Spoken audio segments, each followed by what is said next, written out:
2, 1. We are live. Welcome to OrthoTV, Coimbatore Orthopaedic Society monthly meeting. To introduce today's program and the speakers, I hand over to Dr. Dhanasekara. So good evening, everybody. Welcome to the monthly meeting of the Coimbatore Orthopaedic Society. Today we have a unique program, current concepts in total hip replacement. We have excellent speakers in the panel today. I invite the speakers, Dr. Martin Zimmerman from Philippines. He's the consultant for Ceramtech. Dr. Anoop Jhurani from Jaipur. He's a consultant at Fortis Escort Hospital. Dr. Mahesh Kulkarni from Pune. Dr. Balasubramaniam, who's going to join us within a few minutes. And for all the delegates from Coimbatore Orthopaedic Society. So we'll start the program. So this is aimed at the current concepts in total hip replacement, something which is relevant to the current times. So we are going to speak about ceramic. Dr. Martin is going to share new findings about ceramic on immunity, how the ceramic reacts with our immune system. Dr. Anoop is going to share about managing hip fractures in elderly. So in COVID, we have been managing only more of trauma cases, and arthroplasty has been restricted to restoring function in these elderly patients with hip fractures.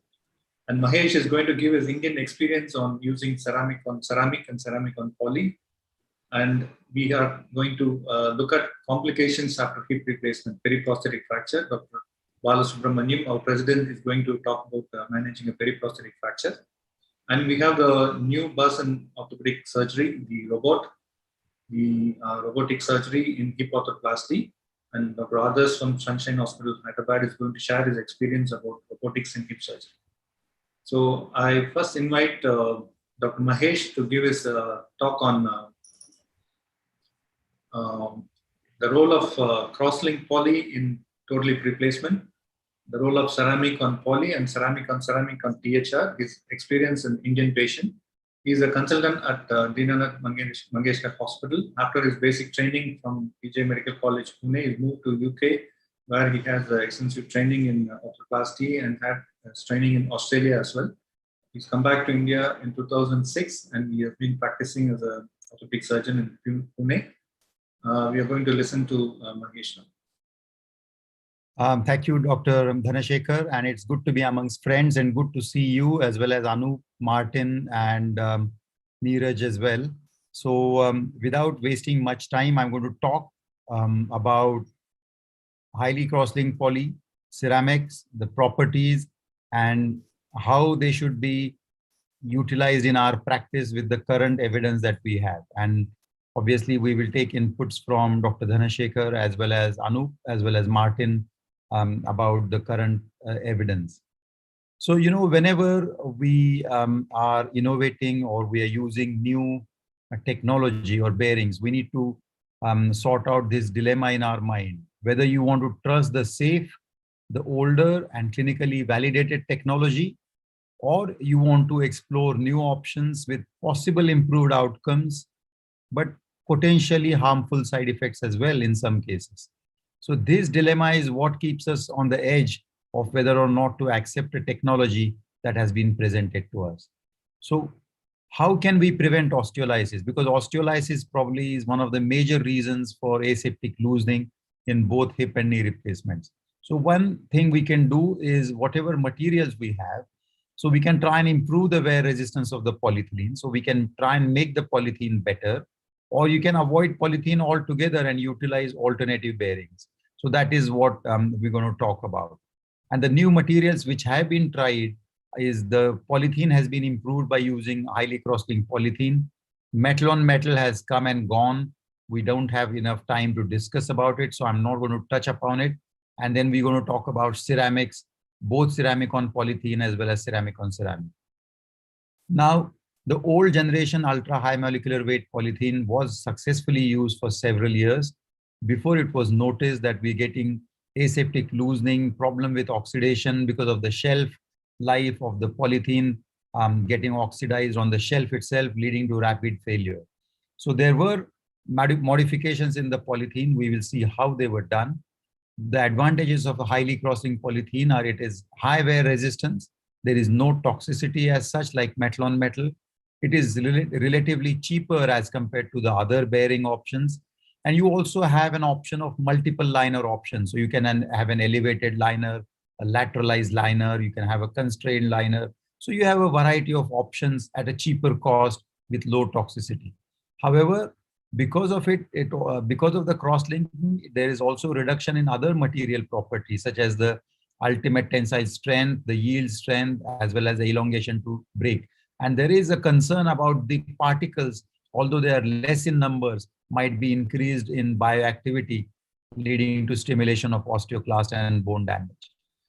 So use polythene, the standard UHMWE in the past. Now the highly cross-linked polythene has allowed us to use slightly larger diameter heads with the existing sockets, because the thickness of the polythene can be reduced to about 6 or 7 millimeters to even function well.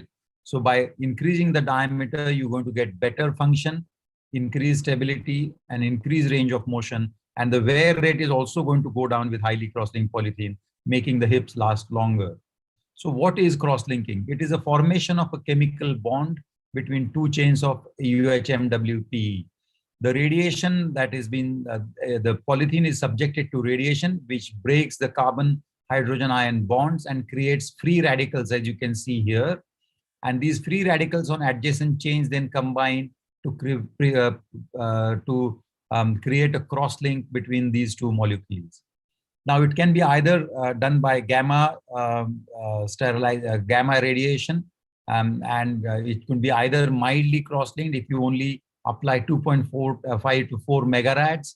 Moderate is about 5 megarads, and about 7.5 or 10 megarads, you get highly cross-linked polythene. So you can either use gamma irradiation or electron beam irradiation. And what is the difference between those two? The gamma process is slightly slower as compared to the electron beam. The less, the controlled dose is more possible with electron beam radiation. And there is lower levels of cross-linking with the gamma at the same dose as compared to the E-beam. Okay, so we need to remember more the cross-linking, less the wear. So what are free radicals? So as soon as you put the polyethylene under radiation, you get bonding of the free radicals, but some of the free radicals are left without any attachments as well. And these residual free radicals remain in the material after cross-linking, and they can react with oxygen. And once they react, or also known as oxidation, that leads to decreased properties of the polythene. So the molecular weight is decreased, the chain length is gone down, the mechanical properties then get worse, and the wear resistance also falls apart. So I think the oxidation is something that you need to prevent. So how do you prevent oxidation? There are three procedures by which you can prevent oxidation. One is submelting or annealing. Second is remelting. And the third is antioxidant. So what is annealing? You bombard the material with electron beam irradiation below the melting temperature of that material. And you do it in a sequential form. So you can do it 3 times in a row with submelting temperature, but unfortunately, it does not get rid of all free radicals. You will still have some oxygen radicals which are left behind. Remelting, however, completely gets rid of the oxidative free radicals, but unfortunately, remelting at a high dose can decrease the yield strength of the material, and the ultimate tensile strength can be, and the material becomes slightly brittle. Or you can use antioxidants like vitamin E, which you can be infused in the material, and they react with these free radicals and get rid of them. Now, we've seen that increasing radiation dose, the cross-linking increases. If you see hips as well as knees, the wear goes down significantly as the radiation goes up. So you can see the radiation doses between 2, 4, 6, 8, and the wear between both hips and knees has gone down significantly. But however, as you go up with radiation, your mechanical properties will be affected as well, as I've mentioned before.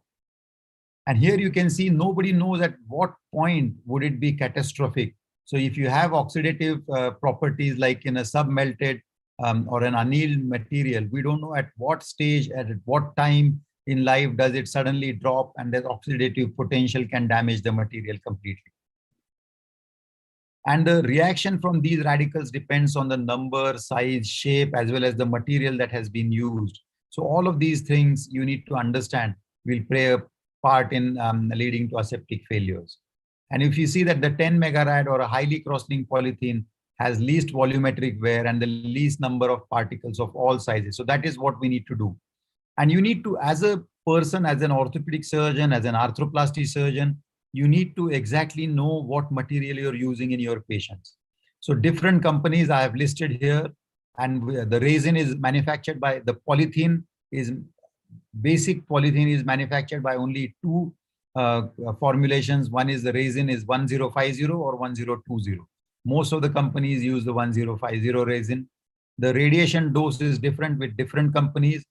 These, the top four are the remelted ones, and the bottom one, the E-poly or the X3, are the submelted. So they undergo radiation 3 times at submelted temperature, and they unfortunately will have some oxidation-free radicals in X3 poly. But whereas if you have an antioxidant, it will get rid of those free radicals as well. And this is for knees. Again, all of the companies use 1020 resin here. Compression molded is the method of choice. Radiation dose, as you can see, for the remelted ones, either moderately cross-linked or highly cross-linked polythene. And this one is 3 megarad 3 times at submelted temperature. Unfortunately, we'll still have some free radicals in it, which can lead to oxidation. So with the problems of highly cross-linked polythene, oxidation, we have now to look into ceramic on ceramic. The advantages is ceramic has very high hardness and high strength. So it wouldn't fracture very easily. It is scratch resistant, so you can't really get scratches onto it. It has got high wettability, so it will draw fluid with a good lambda ratio, which will give you fluid film lubrication, and also can be polished to a very, very smooth surface. So the RA is very low for ceramic. So that allows you to get a fluid film lubrication with very less or minimum wear. So it has got a very high wear resistance, no toxicity, which we know of, and we have a fantastic long in vivo experience. And because when we use ceramic on ceramic, we can increasingly use slightly bigger diameter heads, and that gives you again better stability, less wear. So ceramic on ceramic, with especially the Delta ceramic that is currently available to us, has really given us excellent results over the long term. What are the problems? Fracture. These did happen in the previous generation, the first generation of ceramics, because of low purity and density of the grain size, the larger grain size. These were alumina heads. They were manufactured by sintering, and the manufacturing process is now changed. So the Biolox Forte is the third generation ceramic, which is now manufactured with hot isostatic pressurizing with low grain size. And the proof testing has shown that the burst test can really go up to a high level. Biolox Delta, or the currently available 4th generation ceramic, is a combination ceramic. So you have alumina nearly 82%, which is the Biolox Forte. And you have also zirconia added into it to about 17%. And then we have strontium and chromium oxide. I think strontium is probably not being mixed now. We will check with Martin later on. So this is not zirconium oxide. This is zirconia, which is a material which on its own cannot be used as a bearing material in ceramics because it is unfortunately sensitive to temperature. So zirconia transformation toughening allows you to stop the crack propagation in the Biolox Delta. It's a complex topic. We can discuss it if you have time. But these basically act like airbags, and they prevent the crack if it happens from propagating, and the fracture risk is reduced quite significantly because this material is much tougher than alumina. Squeaking has been a problem. I personally haven't seen it. We'll check with the other faculty if they've heard any squeaking in the hips. Incidence ranges from 1 to 20%, but fortunately we haven't really seen it. And it is probably commonly seen in younger, heavier, and taller patients. Implant fracture factors are also important, especially some of the stems which are made up of TMZF alloy, if there is a mismatch of head and liner, if there is a point loading or a fractured liner, or a malposition because of increased inclination, less version, increased very high offset, or if there is impingement between neck and rim, as happened with one of the cups that I'm not going to name. Tribocorrosion, I think, is going to be covered by Martin, so I'm not going to talk about it. But I think if you see the material loss, if you use a metal head, is much higher. So that is one more point for using ceramic. If you see the head taper, the ceramics will have no wear at all. And cobalt chrome will have both stem side as well as the head side taper wear in trunnion corrosion quite significantly. So I think we can avoid modularity and stick with ceramic femoral heads or ceramicized metal femoral heads to prevent tribocorrosion as well. Now, if I'm thankful for Martin to give me these slides. So if you see the National Joint Registry, you can see if you compare metal on highly cross-linked polythene, which is blue, with as compared to ceramic on highly cross-linked polythene, the cumulative revision rate is significantly lower in ceramic on poly in younger and active patients. And if you see ceramic on ceramic versus ceramic on polythene, they are pretty much following the same graph, pretty much equally good results with ceramic on ceramic and ceramic on polythene. And variety of national joint registries. This is again from a website by Ceramtech itself. You see the metal on polythene wear rate and revision rate is slightly higher nearly in all registries as compared to ceramic on highly cross-linked polythene. So in conclusion, I think in today's information-driven society, the patients will walk into your clinic and they think the most expensive bearing is probably the best bearing. And there is unfortunately direct-to-patient marketing, which is happening in India as well.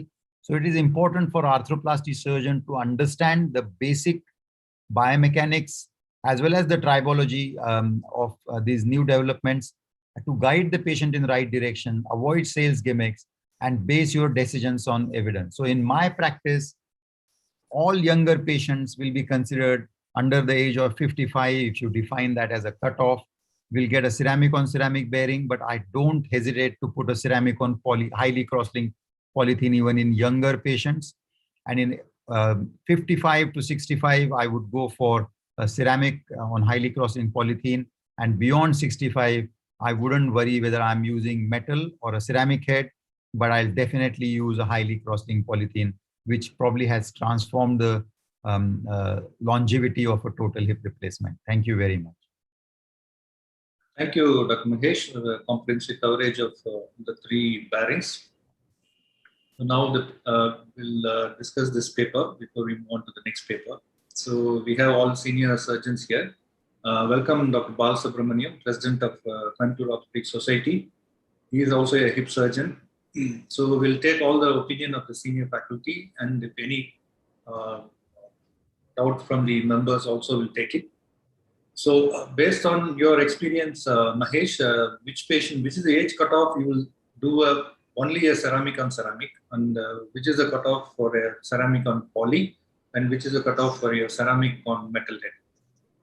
To be honest, Dr. Dhanasekara, I would rate both ceramic on poly and ceramic on ceramic as giving equally good results, even in the second decade after a hip replacement. So I tell all my patients, even if they're demanding a ceramic on ceramic, that I will take my decision intraoperatively, depending on the stability of the hip joint, and I wouldn't hesitate to put a highly cross-linked polythene even in a very young patient. So I would not differentiate between these two bearings even in a younger patient. Although theoretically and in vitro, we know that ceramic on ceramic will wear less, but we have advantages of a lipped liner and a lateralized liner with polythene. So I wouldn't really differentiate between these two bearings. Anoop, what is your opinion? Yeah, I think there are a number of points to be considered, not just age. I think it's the pathology. Suppose it's a 25-year-old patient with ankylosing spondylitis, with altered spinopelvic biomechanics. This is definitely a case for ceramic on highly cross-linked poly. If you think that you're going to use screws, the bone quality is not great. I think that's also a case probably for ceramic on highly cross-linked poly. because sometimes, you know, you put those screws and just that slight screw, the screw head is just outside, doesn't go in. If that is just outside, you can feel it with your finger, a ceramic liner is almost ruled out. What do you think, Mahesh, of those points? Yes, obviously. I mean, with the big problems of spinopelvic relationship coming into play as well, you or want to take care. My worry is dislocation as well. You, as a primary hip surgeon, you need to really look after to make sure that you're not going to have an unstable hip. So just in case I decide that I feel that there is a little bit of instability in, I take the hip through a huge range of motion to make sure that we have a really stable hip. And if I feel that in flexion, adduction, and internal rotation, I do a posterior approach, I feel that there is a little bit of instability, I wouldn't hesitate to put a plastic polythene liner, highly cross-linked polythene liner. And the registry data supports it as well. Correct. So I think apart from the age, you can't just categorize patients as young and not so young. You know, I think it's the pathology, the spinopelvic biomechanics, the bone quality, number of issues that you have to consider while putting the, you know, and don't never commit that I'm going to do a ceramic on ceramic. Just say I'm going to put a ceramic head, rest we'll see. Yeah, exactly. So I'll ask a comment from Dr. Balasubramaniam. He has done a lot of metal on metal hips in BHRs in young patients. So if he gets a young patient today, what will be his bearing of choice?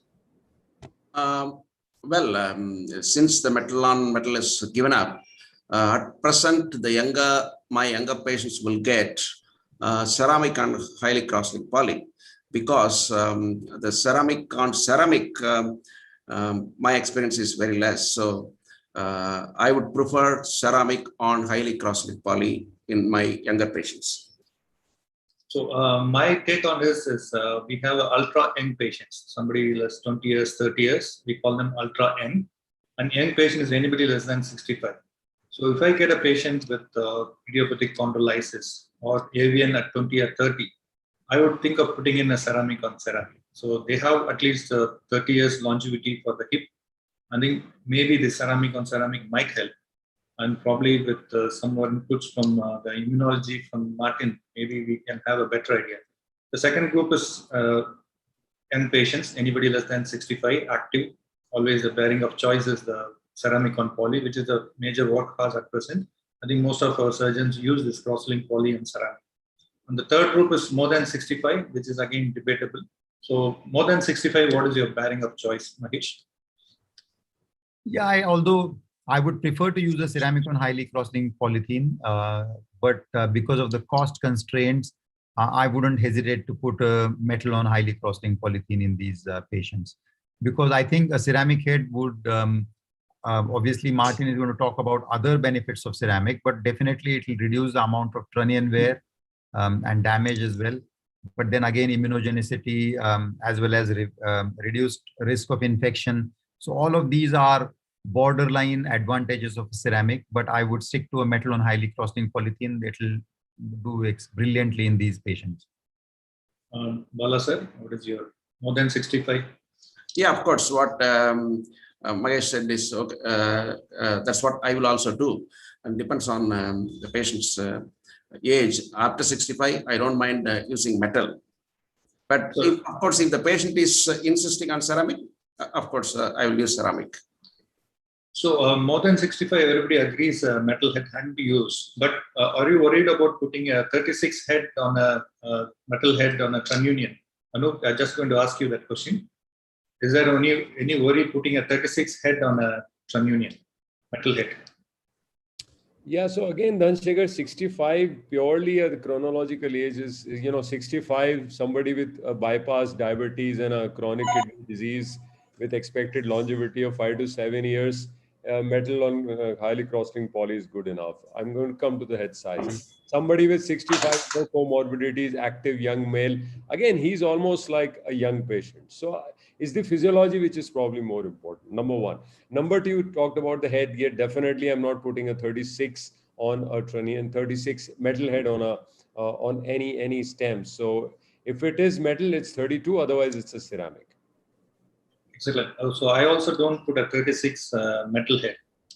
So we use as 28 or 32. Beyond 32, I think the torque forces on the trunnion is very high. I think Martin is going to talk about that. And all of you have pointed out patients with spinopelvic deformity, lacks soft tissues, where we won't use a ceramic on ceramic. So that is well taken. Martin, anything you have to say about ceramic on ceramic and the age of the patient?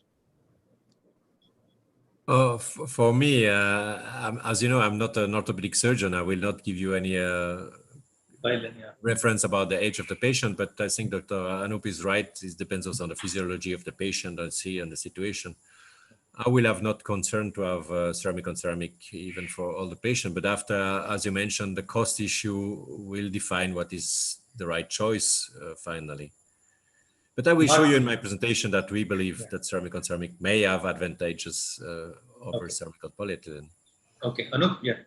Yeah, last point, Dhanasekara, I also think that it depends on the system that you're used to. So certain systems, the ceramic liner, goes in, mates in very nicely with the cup. There are no issues. Certain systems, there are issues. So I think it depends on what system you're used to every day. I think that also makes a difference. So we look at physiological age, we look at the system we are going to use, and we look at the pathology, what we are going to operate, right, and size of the head, everything we put together in choosing your bearing. Right. So with that, we'll move on to the next lecture from Martin. I invite Martin to present this talk on the role of ceramic on immunity of the patient, the impact of ceramic on the probably osteolysis and immunity. Okay, I will share my screen now.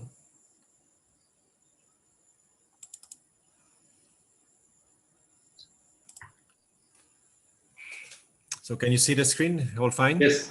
Yeah, okay, we have to hear you. It's very clear. So good evening, everyone. And first of all, I would like to thank the Coimbatore Orthopaedic Society for inviting me at this webinar and give me the possibility to speak about ceramic. I will have, as you saw in the program, 2 presentations. The first one is about ceramic materials. What is the impact on immunology? As you may know, I have some disclaimer, especially because I am a consultant for Ceramtech, who is the manufacturer of the Biolog ceramic components that I will speak about right now in the next few slides. If you speak about immunology, I think what we would like to achieve for a patient is clearly defined on this slide. As you can see now on the right-hand side, if you speak about the interaction between the host and the material. What we would like to achieve is appropriate inflammation, normal bone healing, to keep the bacteria under control, and of course to have a satisfied patient with a long survival rate. What we would like to avoid and to prevent is on the left-hand side, having appearance of a chronic inflammation, impaired bone healing, infection, reduced quality of life, and of course, which leads all that to an early revision. If you look from the patient perspective, what impacts the clinical outcome, we can be classified in 2 groups. First, what we call the modifiable risk factors, which is typically obesity, smoking, alcohol, or the non-modifiable risk factors. Of course, the gender, the age cannot be changed, but also the comorbidities. Looking now from the treatment algorithm, what you are planning to do for that patient, what impacts the clinical outcome, there's some issues about sometimes the type of the procedures you are using, the surgical approach, the type of the anesthesia. But if you see with all this kind of possibility of the choice that you have, one of them is also the choice of the material. If I speak now more specifically on the level of the bearing couples, on the level of the material, what we need as a requirements is, of course, first of all, that you have a biocompatible material, a material which is resistant for corrosion, for scratch resistance, was mentioned also by the previous presentation, but also the wear resistance and about the infection resistance. So now I would like to speak more about on the what we call the cellular level, the appropriate inflammation. What we like to achieve specifically, as shown on this slide, if you speak about the, the bulk material, implant surface induced reactions, what you want to have is an activation of various cell types, and this activation of the cells should integrate the tissue properly. If you speak now about the particles, we always have some wear particles which can induce reactions from the body, Again, to have activation of different types of various cells, what you hope to have is an encapsulation of these particles or even the particle removal, which leads, as you can see in these two situations, on a healthy knee joint. Let me now focus a bit more on the particles level to start with my presentation. If we speak about the particles, as I show you again, what we would like to ensure for the patient is to have a good reaction against this particle, to have encapsulation, particle removal. What we want to avoid, as shown here, down here, is the inflammation, osteolysis, metallosis, necrosis, all these words that you know on the literature. So to speak about formation of the particle, of course, we have to speak about the resistance to wear. As you can see here on this simulation testing based on these ISO standards for the hip joint, up to 5 million cycles, we compared the wear resistance between the Bilox Delta and icrospolylene and vitamin E and comparing to cobalt chrome. Actually, you can see there's not a big difference in the wear issue, especially coming out for the good properties of the icrospolylene. But if you simulate now a third body wear by adding some cement particle in the articulation in the simulator, you can see that drastically the wear rates change. It changes typically for the cobalt chrome and icrospolylene. As you can see here, you have now a drastic increase of the wear of the polyethylene as well as the increase of the wear of the cobalt chrome. So this is the reason which is proving that the ceramic has a better resistance to wear also in suboptimal situation. The question is why? I think it was also mentioned before, one of the advantages of the ceramic is a scratch resistance. And that's an easy test to be done. What you are simply to do is to have a diamond moving at the surface of the material until you are measuring the propagation of the crack or the scratch on the surface. And we can see with that the Bilox Delta is 10 times higher in the scratch resistance than the cobalt chrome. And this explains why there's a good results of having with a rare resistance for the Bilox Delta even against icrospolylene. But we still have some, let's say, production of particles with the wear, even if they are very low with the Bilox Delta or the cobalt chrome. The question is now, how is the human response to these material particles? And I would like to show you some recent publications and studies done by the Leeds University about the cytotoxicity of these particles. As you can see here in this testing, and the cytokines such as TNF alpha has been measured with a different concentration of Bilox Delta particles, Bilox 40 particles, or cobalt chrome. And they came to the conclusion that if you are using a clinically relevant concentration of particles, the Bilox Delta particles are not cytotoxic, contrary to the cobalt chrome, as you can see here, with the high reactions if you have a critical amount of particles within the body joint.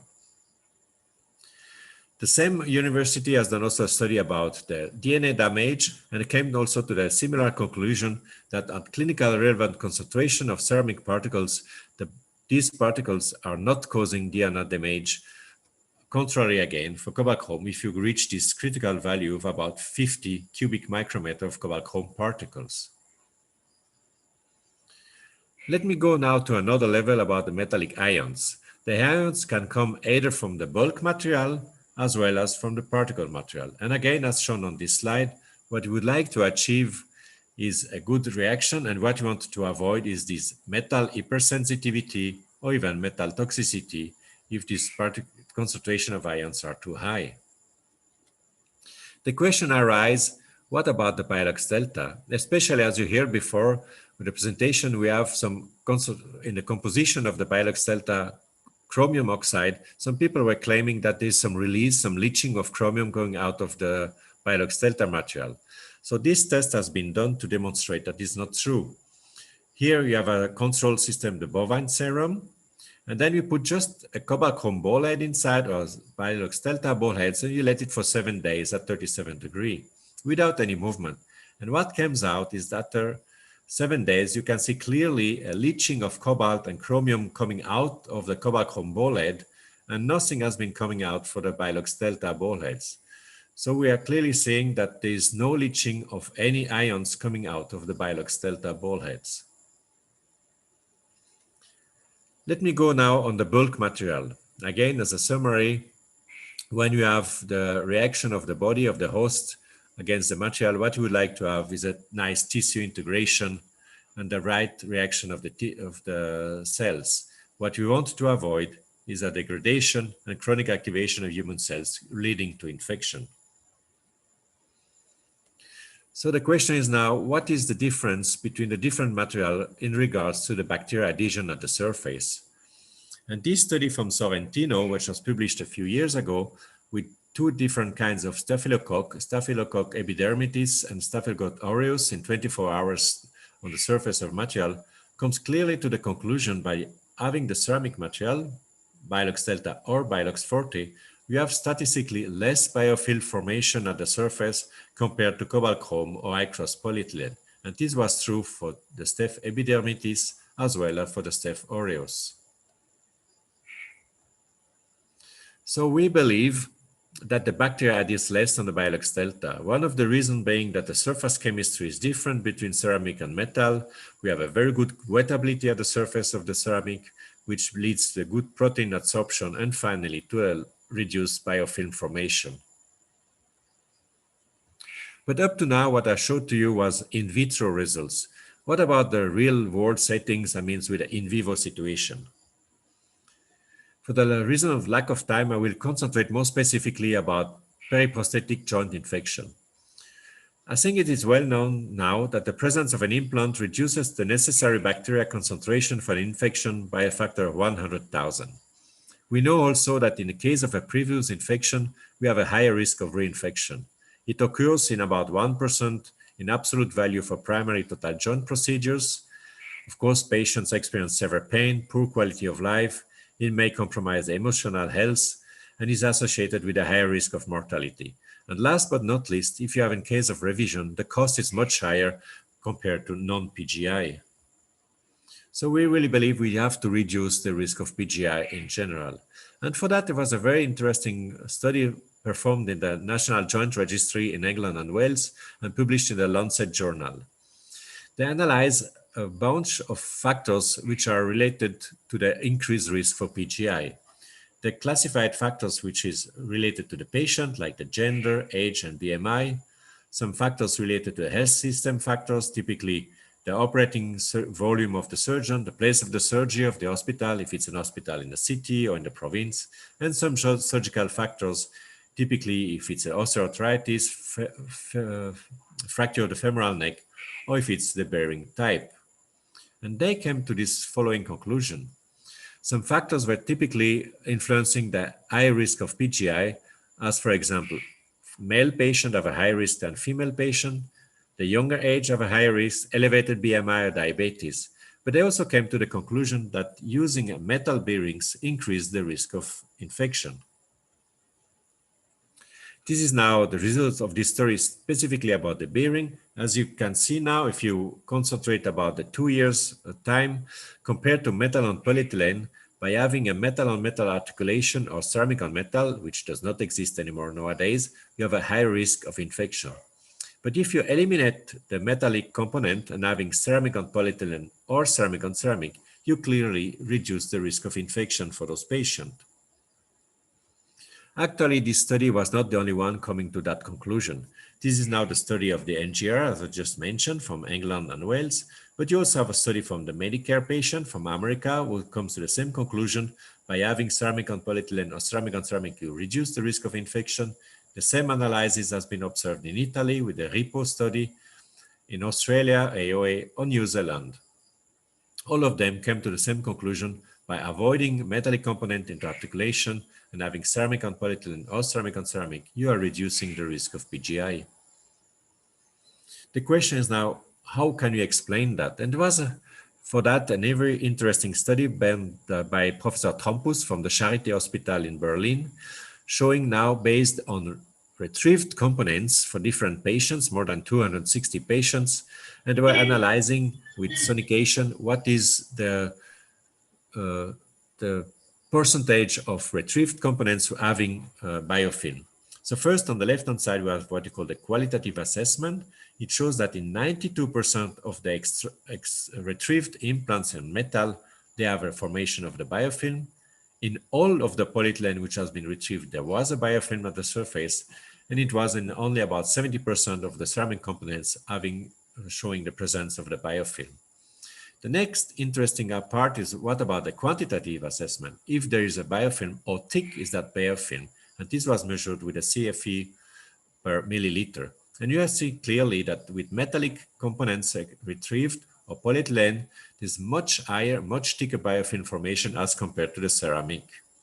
So the ceramic, not only there's less risk of having a presence of a biofilm at the surface, but if you have this biofilm, it is also much thinner. So this brings me now to the conclusion of my presentation. We believe that the choice of a material for your patients matters. We have showing that excellent biological behavior is obtained by having ceramic components. With ceramic, we have a very unlikely pathogenic reactions to the ceramic particles, the lowest wear of all bearing materials, but I think this is known for a long time now. Highly scratch resistance, which is important in case of suboptimal position or if you have a third body wear.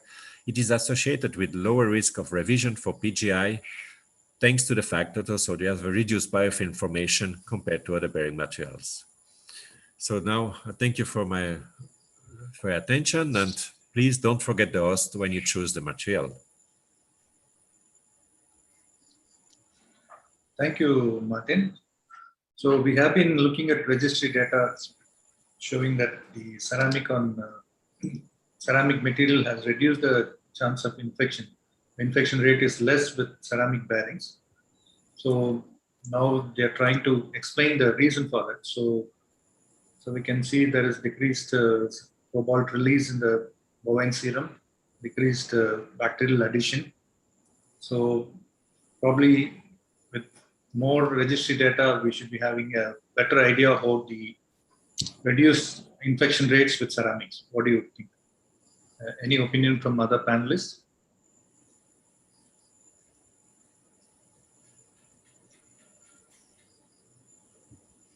You're asking now the other one. Yeah. So Anoop, Mahesh, what do you think? Probably they're trying to explain why the infection rate is less.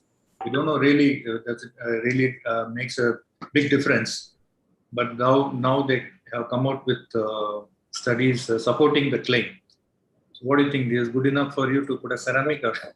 No. I think infection PGI is multifactorial, and yes. Multiple studies, McPherson's, and multiple studies have shown that it's the host which is very important. Of course, the material, there is evidence now, but again, host, diabetes, comorbidities, the immunological status, all that is very important. But if you have two groups of, let's say, equally comorbid patients, type C hosts, let's say, immunocompromised, let's say somebody with kidney disease, age more than 65, diabetes, then definitely in those patients you should put ceramic, because those patients will really compromised, will have a higher risk of PGI, and that there I think ceramic will really be useful. So I think there is some evidence to it, definitely, but then other factors are also equally important. Mahesh, your opinion? I think, by these registries, you probably show that there is an association. But whether it was a causal relationship is something that I don't think is very sure. There is an association that in patients who had ceramics, probably less risk of infection, but there could be bias. But I think Martin has put in some in vitro studies now, which suggests that there must be less biofilm formation and less adherence of the organisms with ceramics. So definitely it's an exciting field, but I wouldn't start using ceramics only for that reason. Yeah. I would mainly use them for their bearing properties and wear properties, but this could be an icing on the cake. Any Guru, sir, you want to welcome Guru Reddy, sir? Yeah, can I add a comment? Yes, sir, sure. I agree with Anoop and Mahesh, but as Mahesh said, if icing is coming with the cake, I'll take it. As far as I'm concerned, metal is out of equation for me in the hips. The metal and ceramic head, cost-wise also is very, very affordable. So I don't mind ceramic on poly or ceramic on ceramic. But cobalt chrome is out of equation for me for the hips for two main reasons. One is wear is less. Second is icing is also there. It's coming as a bonus. And I don't care what is the causal relationship. Whether it is a bias or unbiased, I don't care. as far as good things are happening. So that's what it is. So the squeaking, the cracking or so-called ceramic negative points are no more there. I have not seen a single squeaking in my personal series for the last 20 years. So for me, ceramic on poly or ceramic on ceramic is the future. No more cobalt chrome or stainless steel in my hip. Anoop? Yeah, can I ask a question to Martin?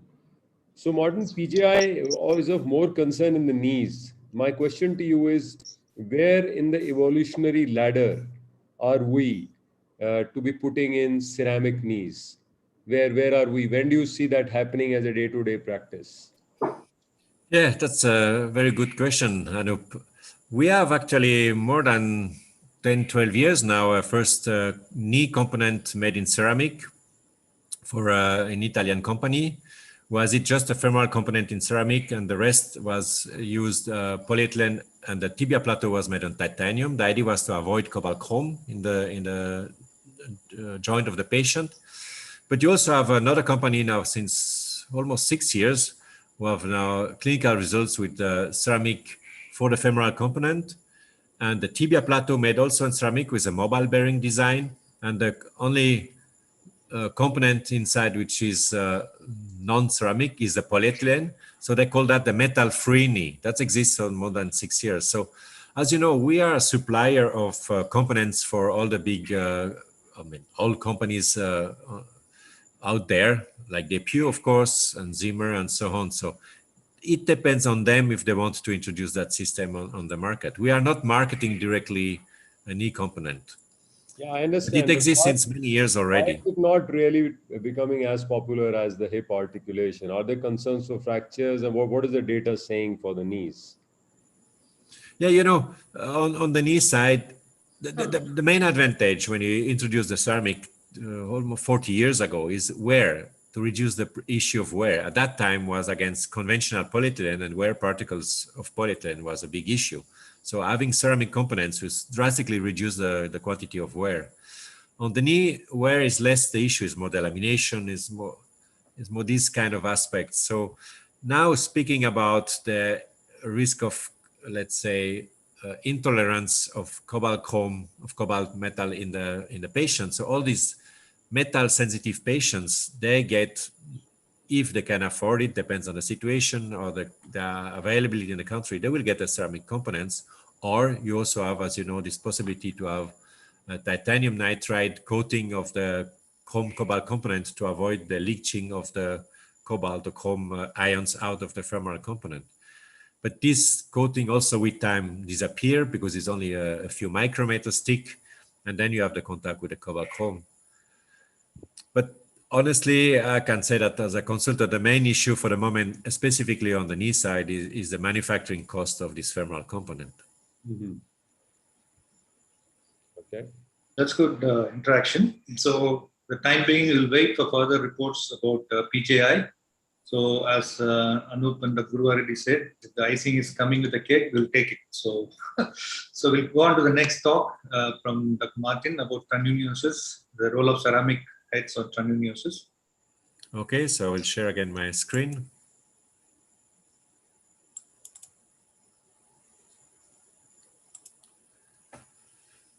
Okay, I was asked to speak about trunionosis or fretting corrosion in total hip arthroplasty with the following questions.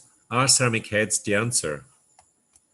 Again, a disclaimer, I'm still consultant for Ceramtech, who is the manufacturer of the Biolox ceramic components.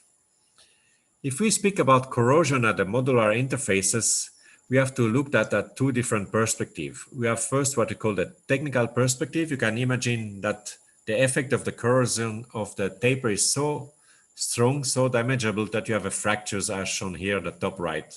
But this is not the most critical, or let's say differently, that is very rare. More critical is what you call the biological aspect, which means that you have what is the effect of the corrosion products on the organism. And as you know from the past literature, we know that metallic wear debris is created, we have corrosion products, ion release, and all this related and brings the occurrence of metallosis or ALTR.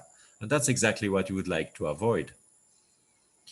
If you look from recent publications about the effect of the corrosion of modular junction in THA, we see that it can be up to 4.2% as a reason of revision with metal and polyethylene articulation. It went up to more than 12% with metal on metal, but this was also related with other aspects directly at the bearing surface. So the question is, can ceramics mitigate fretting corrosion? We can ask ourselves three questions. Is the qualitative corrosion on stems the same for THA with ceramic heads and metal heads? And if there is corrosion, from where is it coming from? What is the quantitative aspect of this corrosion? And there's also a third question came out. What about the fretting corrosion if you are using a sleeve ceramic head? And that's a few slides I would like also to discuss with you tonight. Let me start with the qualitative aspect of the fretting corrosion. To do so, I would like to present you an investigation from Dr. Kurtz in America, who has done a lot of retrieval analysis about that topic, with the questions about, does the ceramic head mitigate the taper corrosion? For that, he had a match cord study of 50 ceramic and 50 metal retrieved head stem pairs. He excluded metal on metal, which, as you saw before, is not relevant because it's much higher corrosion, and also to the fact that it's less and less used. To do so, to analyze that, he used what he called the Higgs score, which I will define now in the next slide. This is finally the main results of that publication from Steve Kurtz, having now the score of the fretting corrosion. On the left-hand side in pink is all the retrievals with the ceramic heads. On the blue right-hand side, all the retrievals with the metallic heads. The scores is noted like this from 1 to 4, 1 being no fretting corrosion, 2 mild, 3 moderate, and 4 severe. If you look now, because they are analyzed with different kind of stems, if you look now at the more popular titanium stem, which is titanium, aluminum, vanadium alloy, here on the left-hand side with ceramic, and compare now with the blue one with the metallic, we see clearly that you have a lower Higgs score obtained with the ceramic. So qualitatively, there is less wear.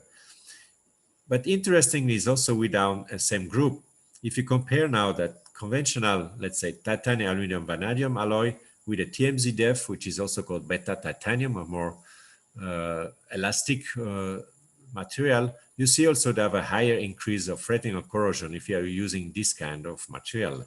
But again, here compared to cobalt chrome, you have also a reduced occurrence of fretting and corrosion with ceramic. There's also another study by the group of Tan, which made a blinded match cord study comparing the tribal corrosions on retrievals between ceramic and cobalt chrome and between oxidized zirconium and cobalt chrome femoral heads. What they were investigating was the potential effect of the taper design, specifically the size, the depth of the trunnion, implantation time, and some aspect related to the patient, the age, the BMI, and the gender. For that, they retrieved 52 ceramic heads versus 52 cobalt chrome heads, and 8 oxidized zirconium versus 8 cobalt chrome, all matched together. The results are the following. They realized that the taper design, specifically the size and the implantation time, are a significant effect on the quantity of the tribal corrosion observed. They came to the conclusion that they have a significant lower fretting and corrosion score on ceramic heads compared to cobalt chrome. They realized that there is no significant difference between oxidized zirconium heads and cobalt chrome heads. And finally, they came to the conclusion in this publication that the results demonstrate that ceramic heads may offer advantage in terms of fretting and corrosion. What about the quantitative aspect? If there is fretting and corrosion, from where, from which part of the stem the material loss is coming? And now we go back to the study of Steve Kurtz, who will make an extension of that analysis. And on the same group of patients, on the left-hand side, we have now the loss of the material measured from the taper of the stem, and the right-hand side, the loss of material from the taper of the head. If you look first for the loss of the material for the taper of the stem, we see that with the ceramic, we have a little bit less loss of material than compared with cobalt chrome. But more importantly, you can see that is much lower than the loss coming from the head, which is about 10 times higher for cobalt chrome. So don't forget, all this loss of material coming from the cobalt chrome heads is finally nothing less than chrome loss of ions and cobalt ions. Of course, from the ceramic, due to the fact that it's so hard, there was absolutely no material loss coming from the ceramic head. Let me go now to the last question. What about the fretting corrosion for the sleeve ceramic? Sleeve ceramic, to make it clear, that's what we call Bilox option. As you can see on the top right, this is ceramic head with having the sleeve, which has initially been developed specifically in case of revision of a fracture of a ceramic. And as you can imagine, Ceramtech has done a lot of testing, in vitro testing, to make sure that this taper, due to the fact that you have a supplementary interface between the head and the taper of the stem, there is no risk by using that material. And they have been doing some pulsation testing, simulation testing, and came to the conclusion that this Bilox option adapter has no significant effect on the corrosion of the modular taper connections. But interesting is also actually another retrieval studies, specifically on the retrieval with this Bilox option system. So there were there's actually two studies out there from Figi and another one from McDonald, and both studies realized that at the interface head and sleeve and stem, it was low level on fretting corrosion. I should clearly say that there was a limitation in the study. Both of them, the time of implantation was relatively short for McDonald or even unknown for Figi. But their conclusions came that it's not so risky to have this kind of design in regards of threatening of corrosion. Here's some example to give you an idea. At the inside of the sleeve, that means at the connections between the taper of the stem and the sleeve, they observed no fretting corrosion, some minor aspects are moderate. And if you look, the outside aspect of the sleeve mainly was no fretting corrosion or very minor corrosion. And that was an important result that we have. Of course, we have to look at the more longer term to have some explants after many years to see that, but it reassure us that using this kind of design, even though there's an extra interface coming though, the risk of fretting corrosion is not increased with that design. So the conclusion is that you have to keep in mind that fretting corrosion is a reason of revision of up to 4.2% for all type of revisions with metal and polyethylene articulation. The ceramic heads mitigate the damage and the material loss on the stem taper. The material loss comes principally from the taper of the metallic head, which is always cobalt chrome, and is a magnitude higher than that from the taper of the stem. So if you have avoiding, that's why the reason that people propose to have ceramic head, because you replace the cobalt chrome heads with a ceramic head, and there is no loss of material, so reduce already by a factor 10 the production of the cobalt chrome particles in the body. The ceramic heads are resistant to corrosion, there was no loss of material, and even the sleeve ceramic heads are also reducing the risk of fretting corrosion. And as I said before, you can see now more and more literature outside recommending the usage of ceramic heads to avoid the adverse tissue reaction observed clinically with metal and polyethylene. And now I'm again very happy to answer your questions.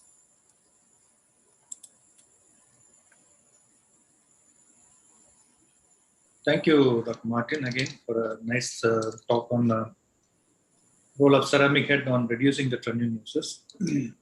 So the problem is in the head more than on the trunnion. That's what the recent literature says. Martin? Yeah. So you think the problem is more in the head rather than Yes. on the trunnion? That's what... Yeah, if you look this analysis from Steve Kurtz, he came clearly to the conclusion that the material loss is mainly coming from the head and not the stem. And that was done for different type of stems. And if you lose material and you have metallic head, which is mainly nowadays cobalt chrome, then you are creating a lot of chrome and cobalt metal particles and ions in the body. So by replacing and avoiding the usage of the cobalt chrome heads, and the other choice is now ceramic, then you already strongly reduce the fretting of corrosion. Be careful, I don't say you eliminate it, it's not zero. As you can see, you still have some loss of the material coming from the stem. If mainly you connect that with titanium stem, at least you will have some fretting corrosion from the titanium part, but you are putting, let's say, only titanium particle, which is more biocompatible and less reactive than cobalt and chrome particles coming from the taper of the stem. Anoop, what happened to the accolade Plate 2 has a titanium stem with a cobalt chrome trunnion, or it's a Yeah, so still a titanium? Accolade one was a TMZF.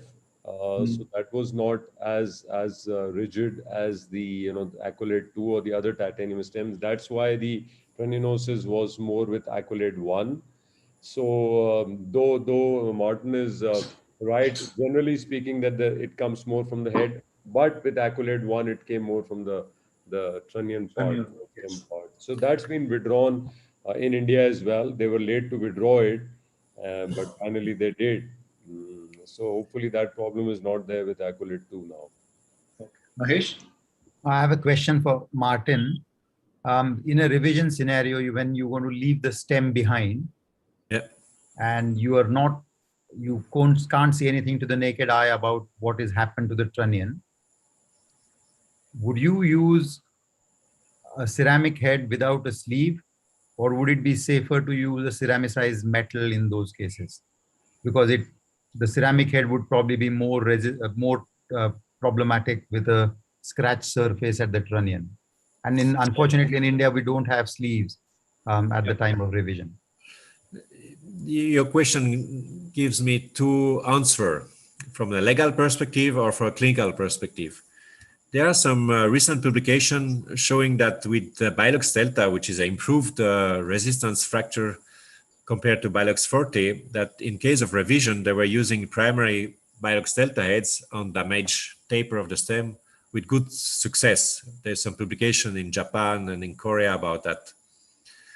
But now we as a company and manufacturer of that, we cannot take this liability and say, yes, it's no problem, because you never know exactly what is the damage of the taper of the stem. Even with the Bilux option, we don't say you can always use the Bilux option, even if there's a sleeve. There's also some limit. And what I used to say, if you put on the taper of the stem just the sleeve, and you push it and you have the impression it's waggling, it's not stable, then you will have a not proper connection between the taper and the sleeve, and you may have some fretting corrosion. Now the next step is your decision as a clinician. What is more risky for my patient? One, extracting the stem well fixed because I cannot use a ceramic component, or two, taking the risk to have a waggling stem with some fretting corrosion, but it's better to have a ceramic head, especially if you make the revision of the fracture of the ceramic, because as you know, if you use a metallic head, you are creating a grinding machine, because it's impossible to extract all the particles coming from the fracture of the ceramic. So you have always ceramic particle in the articulation, which may create the grinding. And there's a lot of publication clear said, after fracture of ceramic, never use a metallic head. So back to your question, now I will better recommend that you are using a sleeve with a ceramic head than having other kind of metallic head, even what you call the oxidized metallic head, because they will be more prone to be scratched by the ceramic particle. Yeah, thanks. So Anoop and Mahesh, you think there is a minimal damage to the trunnion, you don't want to revise the stem. It's better to use a metal or a ceramic or an oxynium. What is your opinion? I tend to use a metal head because I'm not always confident of the quality of the trunnion which is being left behind. Okay. And I'm not comfortable if there is visible damage to the trunnion to use a ceramic head, just to take that risk of a small risk maybe of a problem with the ceramic fracture. But may I interrupt? You speak about revision with no fracture of the ceramic. In general, a revision of an articulation, and you want to keep the stem, and then you put a metallic head, but there's no fracture of the ceramic. I'm correct? Yes, yeah. Yes. Without a fractured ceramic head. Yeah. So Venkat is saying that sleeved Bilox option will be available in 2021. So that's good news. Anoop, you want to add something? Yeah, so fortunately, for the last 10 years, most uncemented stems going in our young patients especially are proximally coated, not fully coated, which are not very difficult to remove. So if there is damage to the trunnion, I would, and if the stem doesn't need an ETO to be removed, I would remove it So that takes 10 minutes or 10 millimeter osteotome. You break the proximal bond, you take it out, and then put in a new stem and put a ceramic. If it's a young patient, that's what I would prefer to do. If it's a fully coated stem and it needs a ETO, a big surgery, and so then of course there is some compromise in between that you need to make. Okay, if you have some macroscopic damage, better to revise. That's what your opinion is. Yes, thanks for sharing that. If there is no more questions, we'll move on to the next lecture.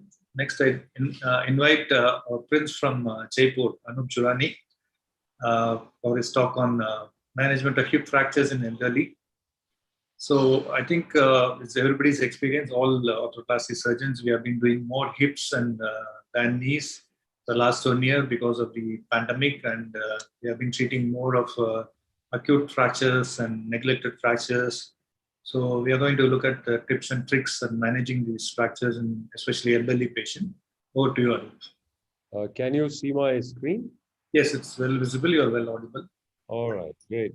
So, Dhanasekara, so this will be about, you told me that we need to discuss total hip in hip fractures for elderly. So we'll first discuss neck femur and then some IT fractures. So these are the problems that come with bipolars. Just to say, not that bipolar should not be done, but we see a lot of complications with bipolars because you cannot maintain proper offset and limb length with bipolars. So, and some Indian bipolars don't give you that kind of modularity. So we see a lot of dislocations, and then you can revise them to a dual mobility. So these dislocating bipolars make you think that total hip is definitely a better option. Not that total hips can't dislocate, but bipolars have a higher incidence of dislocation, especially if you cannot maintain offset. So this is not a presentation of revision. I'm just going to discuss a few things about bipolars. And bipolars do cause these kind of protrusio problems as well, because the bone on the acetabular side is soft, there is some cartilage damage, and the bipolar really goes in, and in this case causing a type 3 protrusio. So only operated 3 years back, and this kind of a complication for a straightforward neck femur, which would have never happened with a nicely done total hip. So dislocation, protrusio, limp, pain, these are the problems with bipolars. And this bipolar then needed a ETO to take it out, impaction bone grafting to treat the protrusio, and of course a full-fledged revision surgery with a long stem.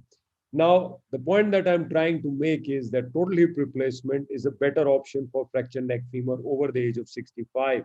And the reason is, I'm not trying to downplay bipolars. I know a lot of our colleagues do bipolars, but then the problems are many with bipolars, especially if the patient has expected longevity of more than 15-20 years. Now, coming to the total hip, if you decide to do a total hip, which in my opinion and according to registry data is a better option for fractured neck femur, even in the elderly. And elderly is not just the age. So it's 65 or more, maybe with comorbidities. And we need to look at few factors before we decide on the choice of hip implant. The age, of course, the chronological age, then the comorbidity, the mental status. A lot of these patients have got Alzheimer's, dementia, prior ambulatory status, how the patient was moving before he or she fell down and had a hip fracture, and of course, bone quality. Those are the multiple factors that you need to work on and keep in your mind before you choose an uncemented hybrid or a cemented implant. But broadly speaking, if the bone quality is good, like this patient, mostly active male patient, 65, 70, they still drive around, they've got good bone stock, no comorbidities, then an uncemented total hip would just work well. This is the Accolade 2 stem. Just we're not trying to promote any one implant, but you can make it out on the X-ray. So you can use a 36 head, ceramic head, depending on the acetabular size, or a 32. So 32, you can easily do above any acetabular socket size of above 48. So definitely 32 or a 36 can go in a fractured neck femur in a male patient. If the bone quality is poor, so just poor, not on the X-ray, but let's say if the patient is elderly, she's on steroids, other comorbidities, a male smoker, all of those things you have to take into account, which make the bone not only what you look on the X-ray, but microscopically poor. Then cemented or hybrid total hip is a better option. In cemented total hips, also 32 head is available these days. So one should try and go for a 32, and a highly cross-linked poly is also available on the acetabular side. So those are the developments that have taken place on the cemented hip also. So highly cross-linked poly 32 head will give you more stability, less chances of dislocation if the bone quality is poor. But more often than not, at least in our practice, we see a lot of these patients who are neglected. Now, this patient had coronary artery disease, dementia, COPD, 75-year-old. These patients are neglected a lot, and they come in, as you can see, after a few days, few weeks. The children don't live here. They're taken care by maids in nursing homes. Children fly back from US and get their mothers for a total hip. And these are the cases, to my mind, do best with dual mobility. And dual mobility is really the to-go option in our hands. And we do almost one every week, especially for these elderly patients. And we see more of them because our hospital has a very strong neurology department, a neurosurgery department. So depending what kind of practice do you have, if you have a multi-speciality practice where you have a strong neuro and a cardio department, you're likely to see a lot of these patients. So dual mobility in my practice is a great option for these patients who have a higher risk of dislocation. And I don't want to see any patients coming back with dislocation. The reason is that once they come back with dislocation, you have to reduce them. They go back in the ICU. They have a lot of comorbidities and their mortality rate is high. So it's our responsibility to prevent dislocations. And I think dual mobility, even if you use a ceramic head in dual mobility, is a great option to reduce dislocation. Now, this patient had two problems: an impacted fractured neck femur and an anterior acetabular wall fracture. Elderly osteoporotic patient, you can build the anterior column defect with a bone graft, use an uncemented cup, and do an uncemented type of a articulation if the bone quality is reasonably good. So these kind of challenges do come not only on the neck side, but also on the acetabular side, and they can come together, especially in elderly patients. Now, cemented total hip, conventional 28 head posterior approach has slightly higher rate of dislocation. And that's the point I was trying to make. So any neurologically challenged patient, CVA, Parkinson's, dementia, Alzheimer's, poor compliance, I think those are really the cases for dual mobility. And as I said, cemented dual mobility is to-go option for us. We use it very often to prevent instability and dislocation. Now, this is a polio patient. You can see a neck of femur in a polio limb. And the femur is in gross anteversion. There is a high valgus angle. It's a fractured neck femur, 65-year-old patient. You do a cemented dual mobility because of polio, but you have an uncemented stem, because the reason is that the minimum cemented stem won't go in and the cement mantle will be so thin that it would fail early. So the smallest size uncemented stem is also a little proud, as you can see. But that to me was the best option in this case to prevent instability by using a cemented dual mobility. Again, neck of femur fracture with Parkinson disease, very same option, a cemented hip with a cemented dual mobility. And these patients never come back. They may be, lying with flexion, adduction, and internal rotation the very next day, and you are reasonably safe that you won't have a dislocation. So to my mind, the message I'm trying to give is that one should use cemented dual mobility in these patients who are neurologically challenged. Now let's come to the intertrochanteric fractures. The first point that I want to make is that the choice of treatment for intertrochanteric fractures is always intramedullary fixation, a PFN type of implant, no question about it. But there are certain cases like these. There are a lot of comminution, osteoporotic, you can see the canal, the entry point is shattered completely, and these are the cases where you can do a total hip. Now, let me share a small video on the surgical technique. So this video is about So here you'll see a lot of comminution. There will be hematoma and the anatomy is distorted. But we have decided to do a total hip. So we go through the trochanter fragment. So we go what we will call as through the trochanter. So the GT will be on one side, the LT will be medially, and you will see the shaft and you go into the shaft. And you have to be very careful of the version, and you have to be very careful of the offset and length.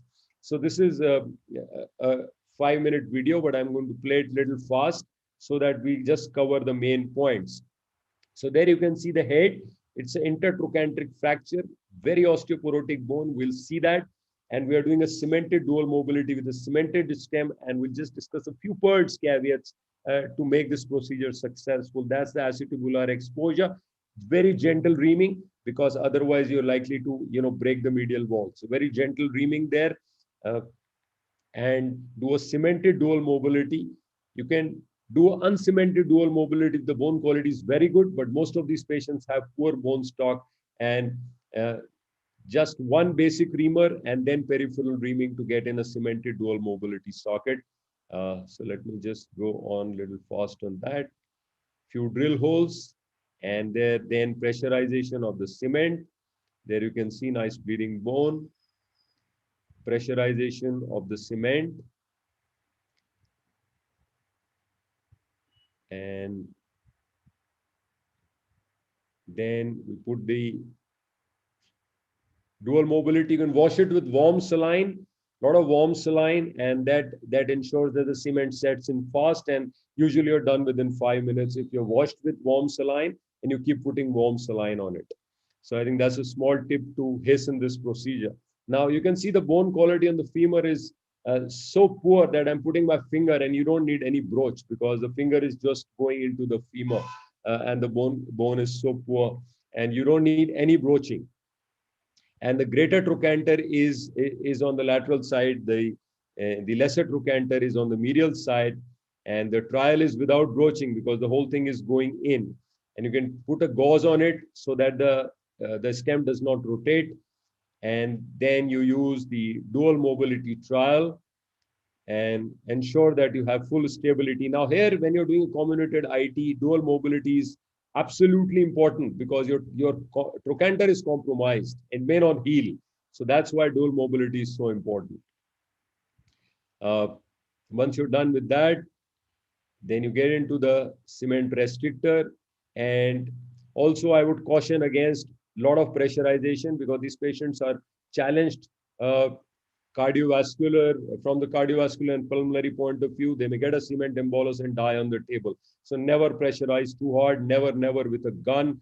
Lot of good wash, CVP more than 10 or 12, is IV steroids, adequate hydration. The anesthetist has to be very cautious, and you got to be cautious as well that you don't cause any mortality or a stroke-like morbidity from cement embolism. That's how the dual mobility is articulated on the back table, and there it's put in and then finally reduced. A word about the trochanters. Now, this kind of trochanter will not take a wire. So what you can do is you can use Ethibond type of non-absorbable suture. Sutures are very strong these days, and you just tie the trochanter together with the Ethibond, because this kind of trochanter is not going to take a wire. It's only going to come out loose or break. So this very stable situation, dual mobility, because the trochanter is compromised. And this to me is the go-to option for when you're converting IT with compromised trochanter, compromised abductors, as you can see here, really stable. And these patients walk the next day. And even if the trochanter does not unite, you can see that the patient would remain stable, right? And the last but not the least is the role of constrained liner. Now, this gentleman, Parkinson type 3, he falls every next day. So this is a fractured neck femur.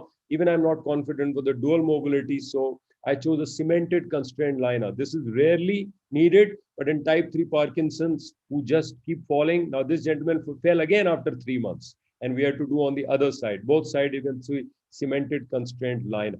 So this is just a backup. If you're not confident dual mobility, or a dual mobility also starts dislocating, you can do a cemented constrained liner, right? So this is the summary then.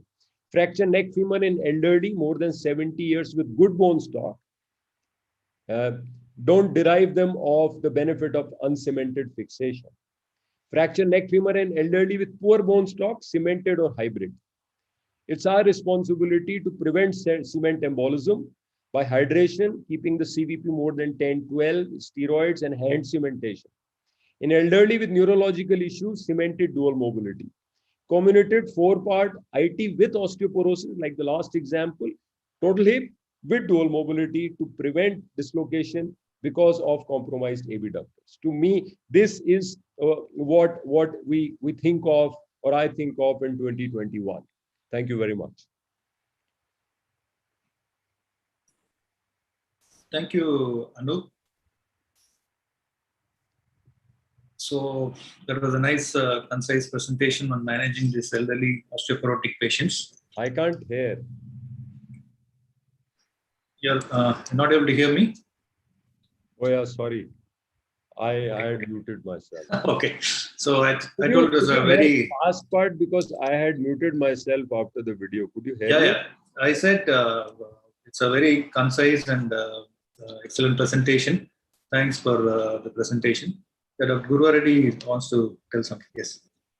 Yes, sir. Anoop, in the first thing you have shown bipolar as a dislocation is one of the things which puts you away and draws you towards total hip.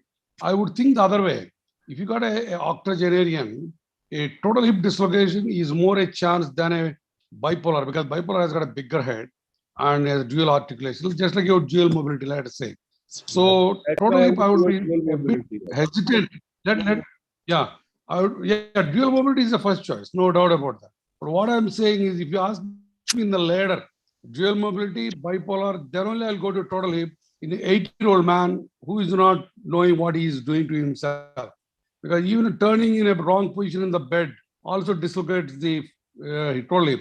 Because we are talking about maximum 32 head, even in the total hips. You're not going to jumbo sizes. So what is your reaction on that?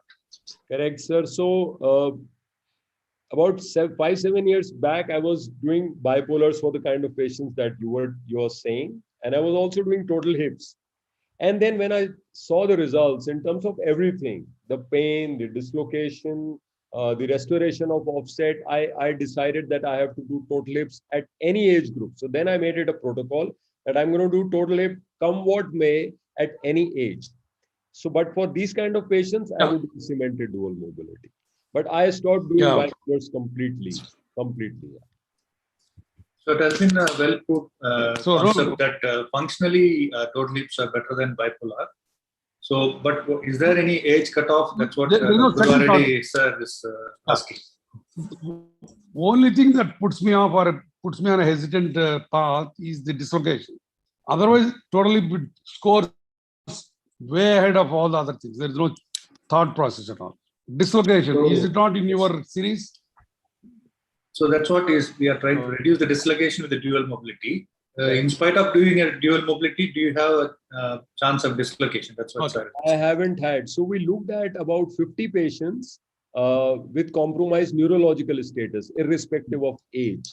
So we looked at their neurological scores, and we had a very high dislocation rate with total hips.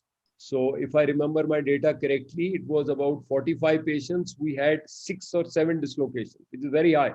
Yes. And in cemented dual mobility group, we have about now 40 patients. So it's not an equally matched group, but we have had, believe me, no dislocations. Not that they come back to me. So we're calling them for follow-ups, and there is no dislocation. But what makes the difference? Because both you're putting a large head.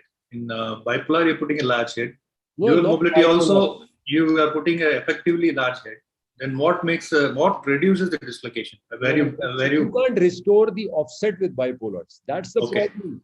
Bipolars, putting a large head is fine, but do you really measure the offset and do you restore the offset? It's not possible. But if you use a modular system, if you use a modular bipolar, even then, Dhanasekara, because you have no control on the acetabulum, so you do not restore the offset in all cases. And that's why the dislocation still happens with bipolars. So have you stopped doing a bipolar now? No? Completely. Okay. Completely as a protocol. Because what happens, a patient comes and you're thinking, should I do bipolar? Should I do this? Should I do that?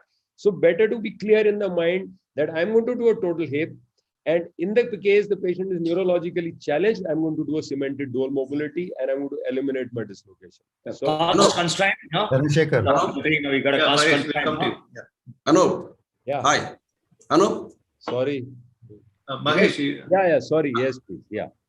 Anoop. Yes, sir.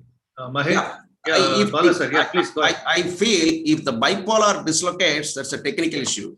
You can't blame the prosthesis. I'm not Sir. blaming anything, sir. What I'm saying is that you cannot restore the offset in all cases with bipolars because you are dictated by the acetabular size. So in all stems, you cannot restore the offset. So if you cannot restore the offset, that can cause the bipolar to dislocation. Does dislocate even if you put the head, they still go and they dislocate. But dual mobility is very difficult to dislocate.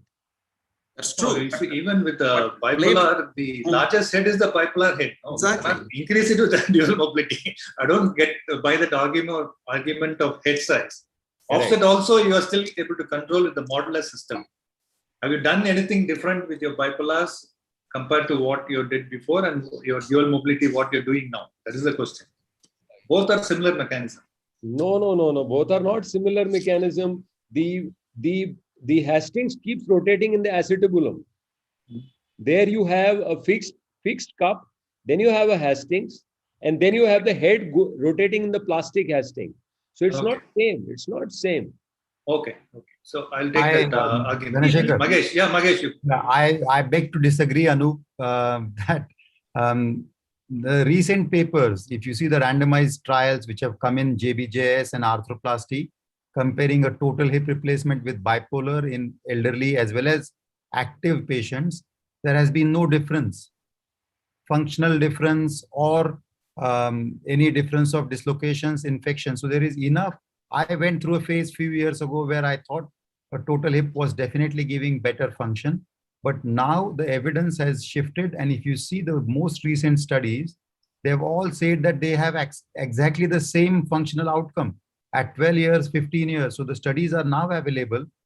There is not much of difference. Yeah, we are talking of a very different age group patient profile, Mahesh. I'm not talking of the routine patient who's well aware of what she's doing, is active. I'm talking of a patient who's 70 years, Alzheimer's, dementia, maybe operated for something, operated for neurosurgery, can't understand instructions. Those are the kind of patients that will do definitely better with dual mobility than with bipolar. This is in my hands. I'm sure maybe you can produce better results with bipolars, but I cannot with these kind of patients. But Anoop, that's a very small group. We are looking at a large group of elderly population with normal neurology.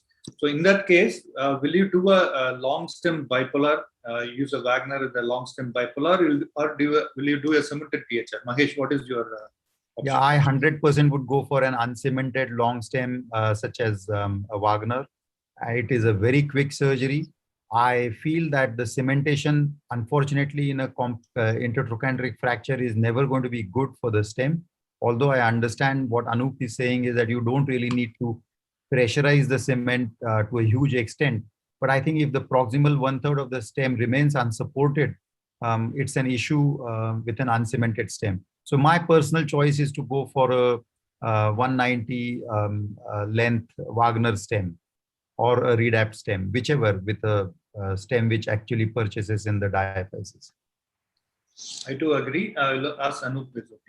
Yeah, so the video I showed that kind of, where you're just putting your hand and the finger is going in throughout the canal is not great for purchase of even of a long uncementated stem. Which is Definitely, yeah. There are a small subgroup of patients, very osteoporotic. You're absolutely canal right. is bored, yeah. Yes. Secondly, with Exeter, the length of the stem increases with the offset, right? So till offset 37, it is 135.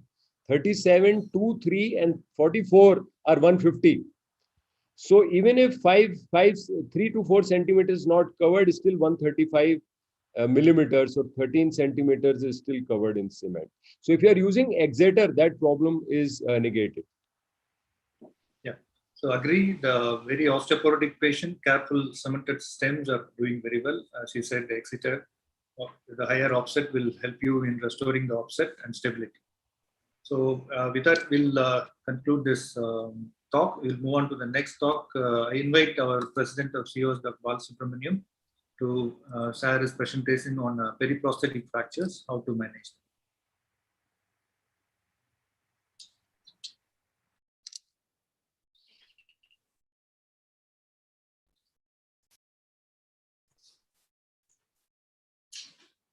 Dhanasekara,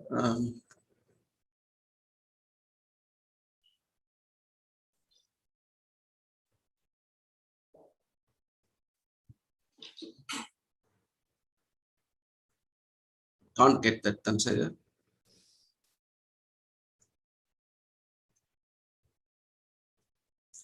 Dhanasekara, Have you opened the PPT, sir? I have opened. And there's a green button, share screen. Where is it? It's in the center of the lower part of the screen. You have the share screen option. I'm not getting that. Yeah, 1 second. I think I'm getting. Yeah.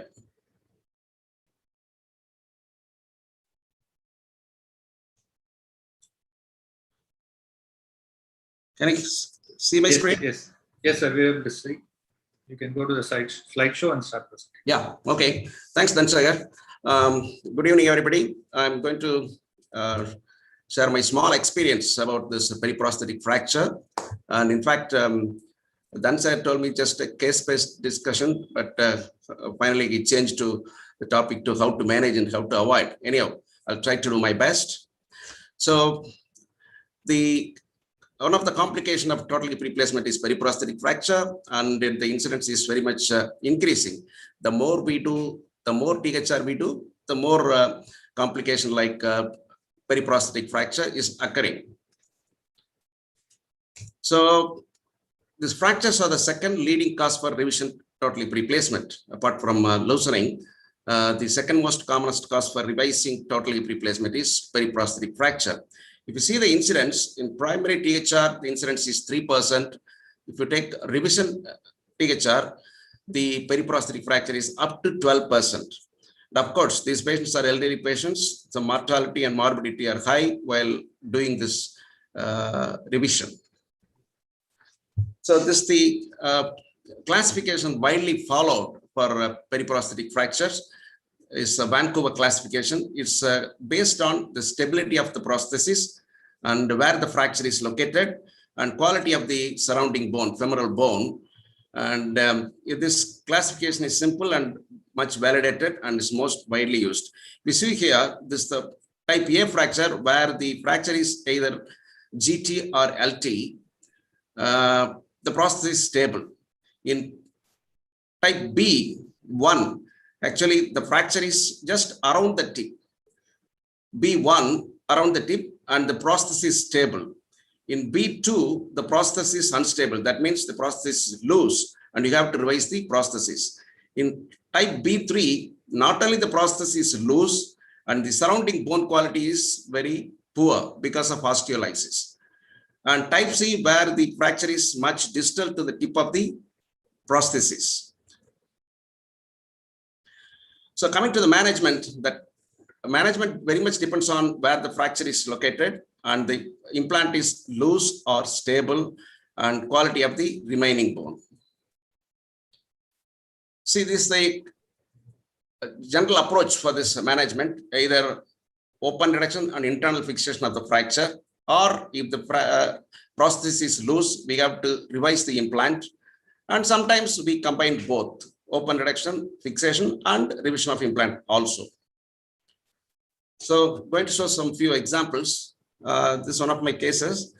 Had a total hip replacement and subsequently had a fall, came with pain and limping. And you can see the GT is broken with very little displacement. So it's not much displaced. The prosthesis is not loose. So it's just type A. I treated conservatively. The fracture is healed, but still he's got a little bit limping. The another one, we had a bipolar, cemented bipolar done elsewhere. Few years back, came to me with this fracture. He had a significant fall. There is a severe trauma. is an obese lady. And if you see here, the fracture is around the tip of the prosthesis. So it's type 2, and it looks, the stem is very much stable. So, and the bone quality is also very good. So all it needs is fixation. So the fixing these fractures are really not easy, basically. You need a special implant. So I choose this implant with locking screws and multiple cables, and even the fixation is going up to the trochanter. Instead of the cable, I chose the stainless steel wires because of financial issues. But however, the fixation was stable, and this is the follow-up of 2 months. The patient is able to walk without any pain. So what are the implants can be used for this fractures to fix? So locking plate with screws, locking plate and cables, and sometimes polyaxial screws with the cable option, and trochanteric plate. And studies support combination of cables and screws superior to screws alone. Sometimes the cortical stud allograft augment also used to augment the fracture fixation. So there is a problem here. So most of the time, the X-ray may be deceiving. The loosening may not be visible in X-rays. So, one study they have found 20% of B1 fracture in the X-ray. In fact, it is B2. On table, they have found it is loosened. So hence, sometimes you may have to open the hip joint to confirm whether the prosthesis is loose or not. So always we should be keep in mind that the prosthesis may be loose, even though in the X-ray it may be stable. So in that case, you have to be prepared for revising the implant also in the theater. Another one here, B2 fracture, but the prosthesis is completely loose. But however, if you see the bone quality, it's okay. So this can be simply revised with a long stem THR, long stem femoral stem. If you see this one, there is a fracture in the middle of the stem. And if you see there is a lot of osteolysis, the bone quality is not that good. So it's B3, the stem is loose and the bone quality is also poor. So in here, the management is completely different. So you have to address two problems here. One is the fracture, the another is the poor bone quality. It's not my case. However, what they have done is they have put a long stem, also put some impaction bone grafting for this osteolytic cavity. And this is the follow-up, it looks much better. So loose stem with bone loss needs little more care. We have to fix it, also address the osteolytic problem. So revising femoral stem, you have to revise the stem must extend 4 to 6 centimeters past the fracture. At least 2 cortical diameters, you have to extend the stem. And the prosthesis should be distal fit. There should be scratch fit distally. At least 4 centimeters, there should be fit. And if you're using more than 190 centimeter, then you have to make sure the implant is curved implant, curved femoral implant. The straight implant will not go more than 190 millimeter. Always cement lab stem is preferred because of problems with fracture healing with cement. If you use cement, of course, the cement will get into the fracture site and the union will be a problem. But however, cement on cement technique preferred in elderly frail patients where uncemented is not preferred. Sometimes if the bone quality is very poor and comminuted, the cortical stud graft also used to augment the fixation and it gives better result. This is one of my patients. This patient came with fracture of the osteomotor prosthesis. I have to do ETO to remove the implant and did a long stem total hip replacement. But again, within a couple of months, he came with a history of fall and sustained this fracture. If you see this fracture, it is definitely distal to the tip of the prosthesis. So it is type C. So here the prosthesis is not loose. So all it needs is just fixation of the fracture. This is what I've done. I put a locking plate with cables and finally it united. Another one, this patient had total hip replacement and subsequently had periprosthetic fracture, just tip, and it was fixed with a plate. And again, he had a fall. Now the fracture is much distal to the plate and much distal to the tip. And it's a comminuted fracture. So again, fixing is definitely a challenging one. There is a big plate here, putting a locking plate also difficult. So what I have done is I put a nail, I removed a few of the screws and used one of the screw hole to lock the intramedullary nail. And somehow the fixation was stable and he became all right. So coming to how to avoid these fractures. So always better to prevent the fracture. So there are multifactorial for these fractures. So implant also contributes to this fracture. Of course, as surgeons, we are also responsible for some of the fractures, and patient factors also be there. Patients who are on osteoporosis and patients got rheumatoid, these sort of fractures are, these sort of patients are prone for these fractures, and patients who got neurological issue, unsteady gait, giddiness, cardiac issues, blackout, those all prone for fall and they develop these fractures. So one of the problem is loose femoral stem. A loose femoral stem always prone for periprosthetic fracture.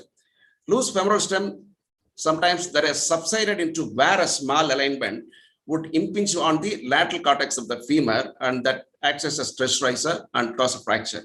In addition to loose stem, the stressorizer effect is clearly dependent on cortical density, as peak stress was found to increase as cortical thickness decreased and it caused fracture. Up to 80% of femoral stem loosening is clinically silent. So early detection of osteolysis and aseptic loosening by regular X is a must. So at least if we get these patients, this sort of patients with osteolysis and loosening much before the fracture, we can revise it and prevent a fracture. Again, the prosthesis, what we choose, also responsible for this fractures. So uncemented prostheses are more prone than cemented ones. In cemented also, single wedge and double wedge prosthesis, fit and fill prosthesis, femoral implants were associated with a threefold increase compared with anatomical, fully coated and tapered round stems. So single wedge or double wedge uncemented stems are more prone for these fractures. Within cemented stems, loaded taper, something like Exeter stems were associated with more periprosthetic fractures than composite beam stems, Charnley stems. So if you use Exeter stems, the chance of periprosthetic fracture is more. And of course, surgical technique also matters. If you do this, if you perforate the cortex, definitely it's a recipe for the fracture. So cortical perforation during canal preparation, yes, it's a wonderful recipe for periprosthetic fracture. And stem impingement also can cause periprosthetic fracture. Bony defects, if there is bony defects, and if the bony defects are not taken care of, not grafted or bypassed with a long stem, definitely that also can cause fracture. Of course, osteoporosis, one of the reasons. If you see this X-ray, this very much osteoporotic bone, type C canal, but somehow somebody chose uncemented stem and paid the price and it was broken. And also the trauma, even if the prosthesis is not loose, well cemented, if there is significant trauma, significant fall, high velocity injury, it's going to fracture. So we have to prevent any injury like that.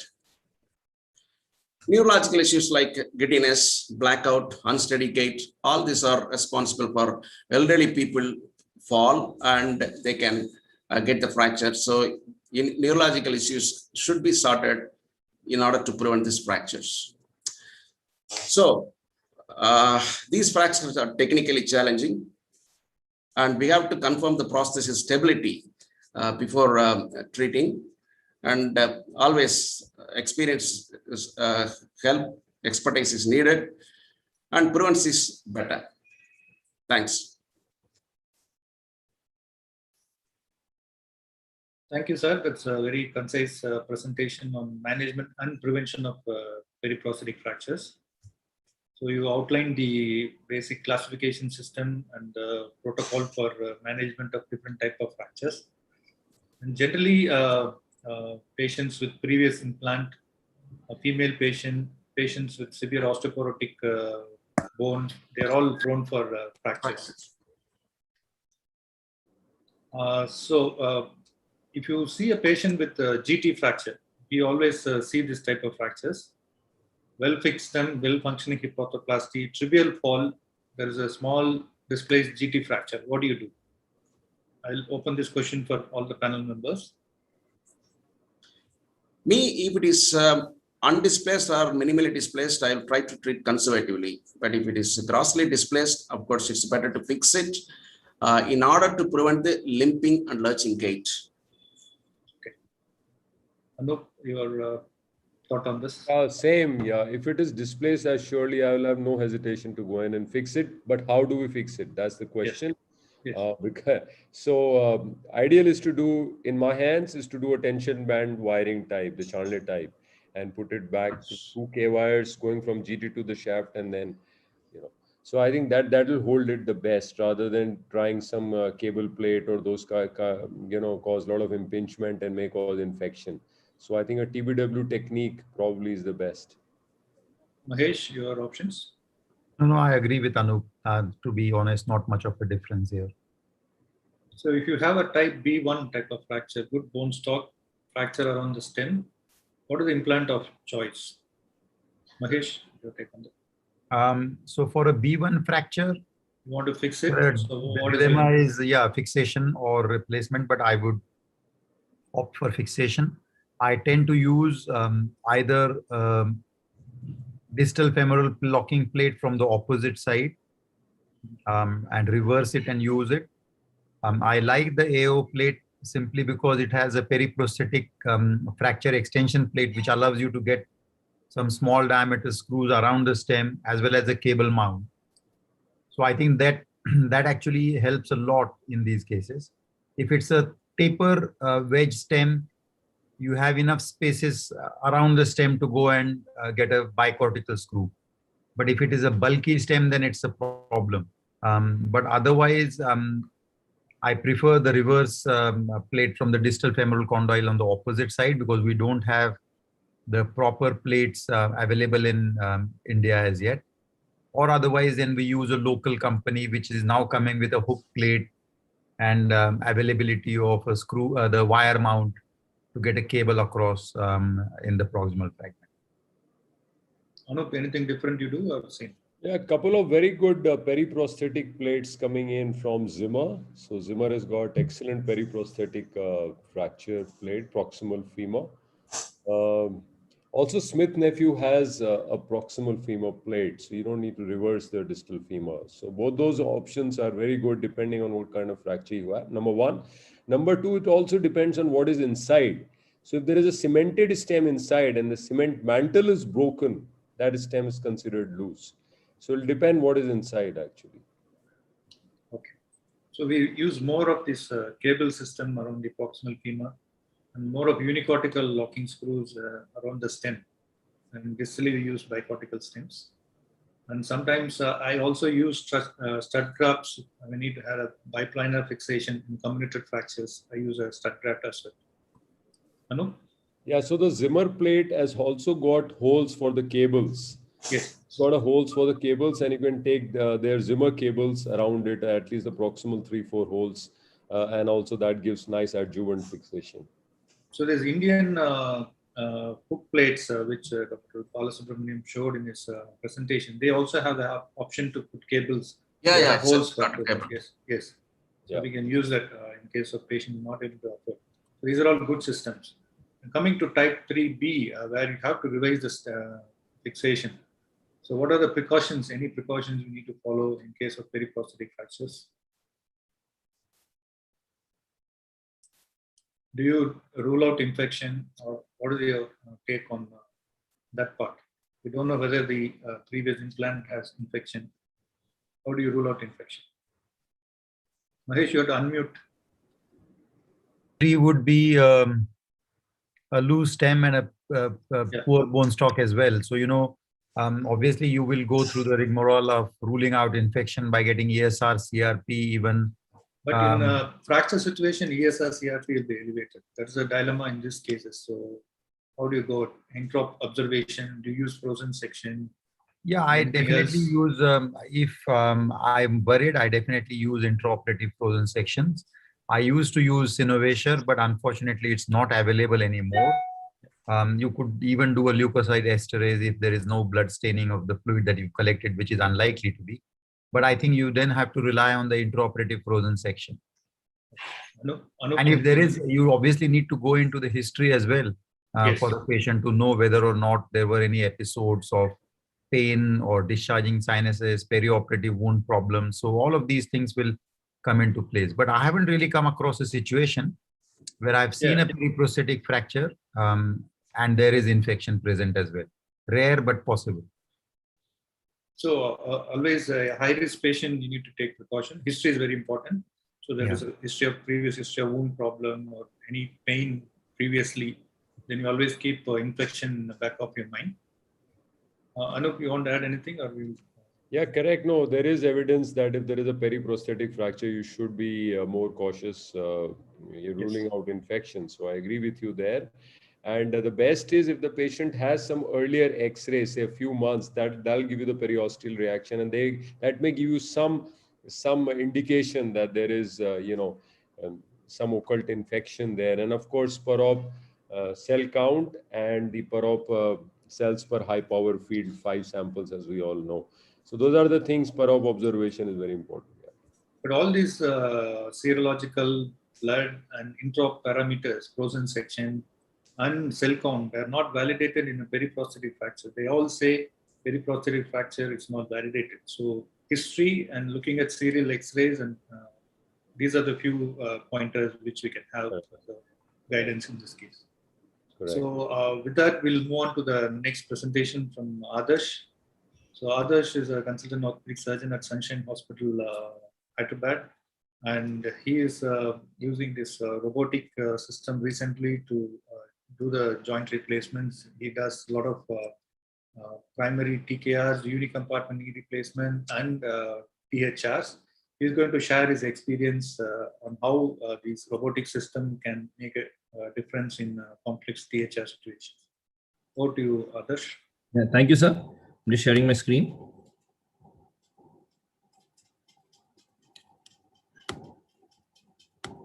Right. I hope you can see that, sir. Can you hear me? Yeah, you're audible. And, so first of all, I'd like to thank Dhanasekara sir and the COS for inviting me here today. And I just going to start off. I'm Dr. Adarsh from Sunshine Hospitals, Hyderabad. And I'll be talking about robotics in THR. Does it make a difference? So as we all know, total hip replacement is one of the most successful procedures in orthopedics. And it's evolved significantly since Sir John Chanley's low friction arthroplasty. There's been advances all around. Today, we've been speaking about the materials, the ceramic and everything. So there's implant design, material science, coupling options, everything has advanced since then. But the latest advances are definitely robotics. But so everyone knows DHA is the forgotten joint. It's the uniformly great results, good forgotten joint scores. So the surgeon definitely feels that nothing can go wrong. The surgeon feels like a superhero when he comes in to do a hip replacement. But is it really that simple? There are so many variables. You have to talk about cup anteversion, cup inclination, cup sizing, femur sizing. And there are so many different combinations and permutations that, if you do anything wrong, you can have some issue happening. So excessive anteversion, excessive retroversion, excessive inclination, all these things can cause dislocations. So then the surgeon starts to get a little bit worried. Wait, it's not as simple as I thought. And there are even further more things that we have to think about. It's not just the things that I mentioned. You have the cup depth, the cup height, bone stock, the limb length discrepancies and the offsets. And as you know, if you have a higher center of rotation of the cup, it affects your limb length, gives you a limb length discrepancy and gives you a gait disturbance. And if it's too low, you again affect your biomechanics. So definitely the surgeon is very stressed now. So it's not as simple. It's not a walk in the park. Hip replacement definitely requires a lot of concentration. So as I said, improper cup positioning can lead to many things: impingement, restrict ROM, wear, loosening, dislocation, and abductor muscle strength gait. Okay, so how do we make sure that we have a proper, accurate hip replacement? There are two main components, as we know, the acetabular component and the femoral component. But the studies are showing that almost 50 to 75% are outside your safe zones of the lower neck, and femoral component almost 20 to 30% of the cases are outside. So what are the tools for getting the optimum cup positioning? We have pre-op templating, and intraoperative we have the patient positioning, and you have soft tissue landmarks like the TAL. Now, the templating, it's a wonderful tool, but at the same time, it's quite complicated, quite complex. It takes a while, and it's a 2D image. Remember, it's a 2D image you're trying to extrapolate onto a 3D hip. And then you have the TAL technique, but the TAL technique, that transverse acetabular ligament isn't always present, and it may not always be that dependable. So, and then of course, there's lots of planning which is required if you want to get a proper hip. You have to see the depth, the height, and the angular placement. But what if I can accurately address all these at once? The size of the cup, the femur, the cup height, depth, rotation of center of rotation, anteversion, inclination, the offset of the femur, the limb length discrepancy, and the bone stock as well. All these things can be done with the robot. So I'm going to be talking about the Stryker Mako robot. As far as I know, that's the only robot right now which we can do hip replacements with. And this definitely, it immediately moves our 2D manual planning to a 3D model-based planning. So I'll be talking about one particular case. I just did this case yesterday. And I'll be guiding you through the advantages of the robot by using this case as an example. So this is a lady around a 56-year-old lady. Pretty straightforward replacement. The right hip is affected. But the first advantage that you get here, you get a 3D reconstruction, and a pre-op limb assessment is done immediately. So you can see the X-ray, but after taking the CT scan, the robot, the computer gives you a nice 3D reconstruction. It tells you how much of limb length discrepancy there is pre-operatively. So beforehand itself, you know that you're 3 mm shorter than the opposite side, and your offset is 6 mm longer than the opposite side. So this is the information that you know beforehand. And then you have, you can plan out your implants beforehand. You can see if you put a 44 mm cup and a 32 mm head with a stem size of 2 and 127 degrees stem angle, you can know that you can bring your limb length back to equal to the opposite side. So all this is done before you even go into the case. Then the beautiful part is you can actually see exactly where you want to place your acetabular cup. You have your transverse view, the sagittal view, and the coronal view. You can make sure that you're placing it right where you want to be, where there's a good bone stock. And then you have a nice 3D image as well of the same thing. You can determine if you want your cup inclination 40 degrees, 20 degrees of version. If you want to change that, you can do that as well. And if you see the green dot over here is what your cup is going to be. And the purple dot is where your center of your femoral head is. So I have medialized by 2 mm because the bone stock is slightly better. That is what I thought. And this is a nice fit. You're getting a good AP fit. Then, as I said, you're restoring your center of rotation. This case is a pretty straightforward one. So you didn't have to migrate it up or down, but you can, if you have your purple dot a little higher up, you can try to bring it down and get back to the original center of rotation. Okay, so this is just a rotated view to see the same thing. Another beautiful part is you can actually see how big your femoral stem is going to be. You can see how much of a press fit you have to take. You can even determine where you want to take your neck cut. You can measure the distance between the LT and the cut. And then it also, you can change it around. Now, if I change my 127 degree neck to a 132, I can change your offset. I can change my my length, and everything can be done here itself. And we even know how much is the femoral version. This is all, I haven't even touched the patient yet. This is all just before the surgery when you're discovering the CT scan and the 3D model. So finally, you can, this is a reconstructed X-ray. This is again not the final X-ray. You can visualize what the X-ray would look like once you put in your particular implants. That is a 46 mm cup with a stem size 2 stem and a 32 mm head.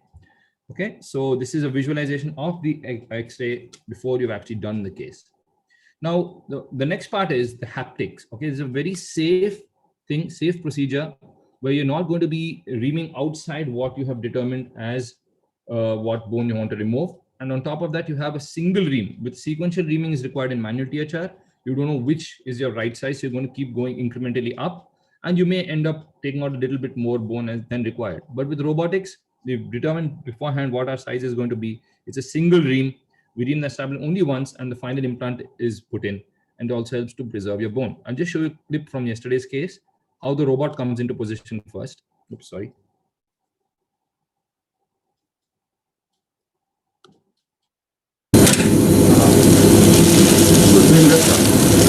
Okay, you can see that you bring it into the field, near the field. Adarsh, Yes, sir. the video did not play well. You might have to play it from a different screen. I see. Okay, sir. Because Zoom usually doesn't show you very well through the PowerPoint. Okay, sir. This is just me bringing the arm into place. Let me see the next video. If it doesn't work, I'll play it from outside. So this is me. This Show is when something where the robot is reaming or something. Yeah. That will be Yeah, this is. I can show the video, we can't see it. Yeah, can you see what's happening here, sir? No. No other. You got to put it to the full screen. Go. Yeah. Take it from different source. Go to your video files and play them. Share that screen. I'll do that.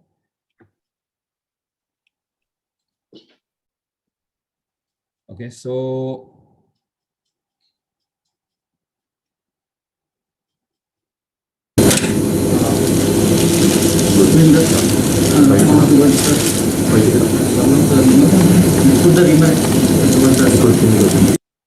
Okay, so that is just getting into position, and I'm sorry. Yeah, this is the reaming video. Capture. Sure. Can I start? Lock it. Okay, going ahead. Very important, guys. Lock it. Okay, going ahead. Very important, guys.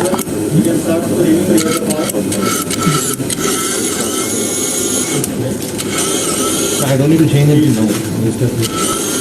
Get the green out. We're about to start. Zero tak jana. Enough? I hope you could see that, sir.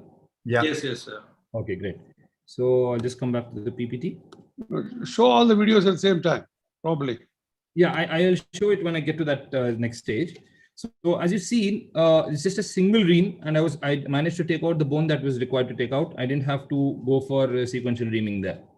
Next, the impaction. Now, as I said before, the correct depth is also determined here. So I will show you this impaction video.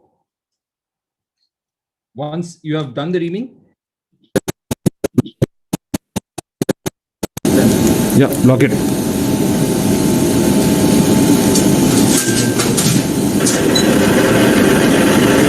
You can see it's locking into place. Okay. As per what we have planned, as per our anteversion and our inclination, now you start hammering it. If you can see over here, it shows that we're 8 times 2 proud.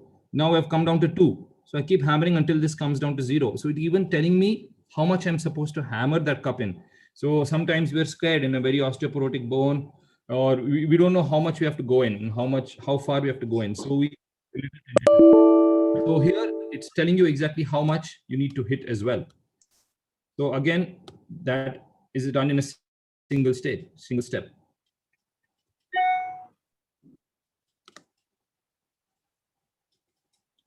Okay.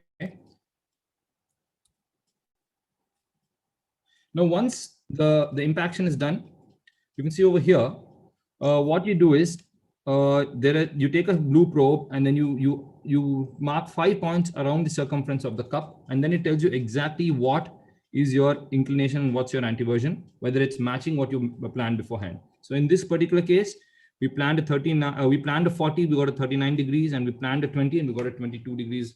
It is just 2 degrees off. That's it. So this is what we got at the end of the day. Capture. Okay. So as I said beforehand, we already know what the X-rays are going to look like because we've seen that, we visualized it beforehand. This is the preoperative X-ray. This is the CT scan, the model, and this is the what the computer gives us. And we 99% of the time we're getting almost identical post-operative X-ray. So finally, why do we take this robotics? So surgical accuracy in the total hip replacement is definitely improved. It's significantly affected during outcomes. So what does it mean for the patient though? Yes, it's making it easier for the surgeon, but does it really help the patient? It reduces the surgical time and the blood loss, unparalleled accuracy in implant positioning, restores the limb length to the pre-pathological state. Usually, smaller incisions can be used, and there's a reduced trial and error and a subjective feel by the surgeon. We know exactly with numbers how much to ream, how deep to hit, and everything. Future directions, there are further things which are happening in the Mako. The next software is going to let us recognize and manage hip impingement as well. It helps us to adjust for abnormal spinopelvic anatomy, and it helps us to assess the combined version of the THR components. That's in the next software which is coming up. So what about the procedure time? You may think that after you have to do all these bone registrations and everything, does it take a long time? I'm just taken the last 8 patients. This is the first 8 patients. The registration time is only 10 minutes. The reaming time is only 2 minutes, and the cup impaction is just 4 minutes. See how much of time is saved over here. Just 2 minutes of reaming, that's it. And then 4 minutes of impaction. You can just spend around 8 to 10 minutes of registration time, and overall it's coming to around 15 to 20 minutes. That's it. So a brief workflow before we go to the cases. So as I said, what I mentioned till now is the planning, then the landmark placement. So the robot knows exactly where is the GT and where is the knee joint. You put in the pelvic arrays. Then you have to verify all the checkpoints to make sure that the robot exactly knows whether the CT scan is matching the actual body. Then you do your reaming and cup impaction after all your numbers have been input. Then you do your femoral preparation, do your trial reduction, and then you check your results, whether it's matching what you have planned preoperatively. The OR layout, this is a surgeon. This is on the side of the surgeon. This is a posterior approach.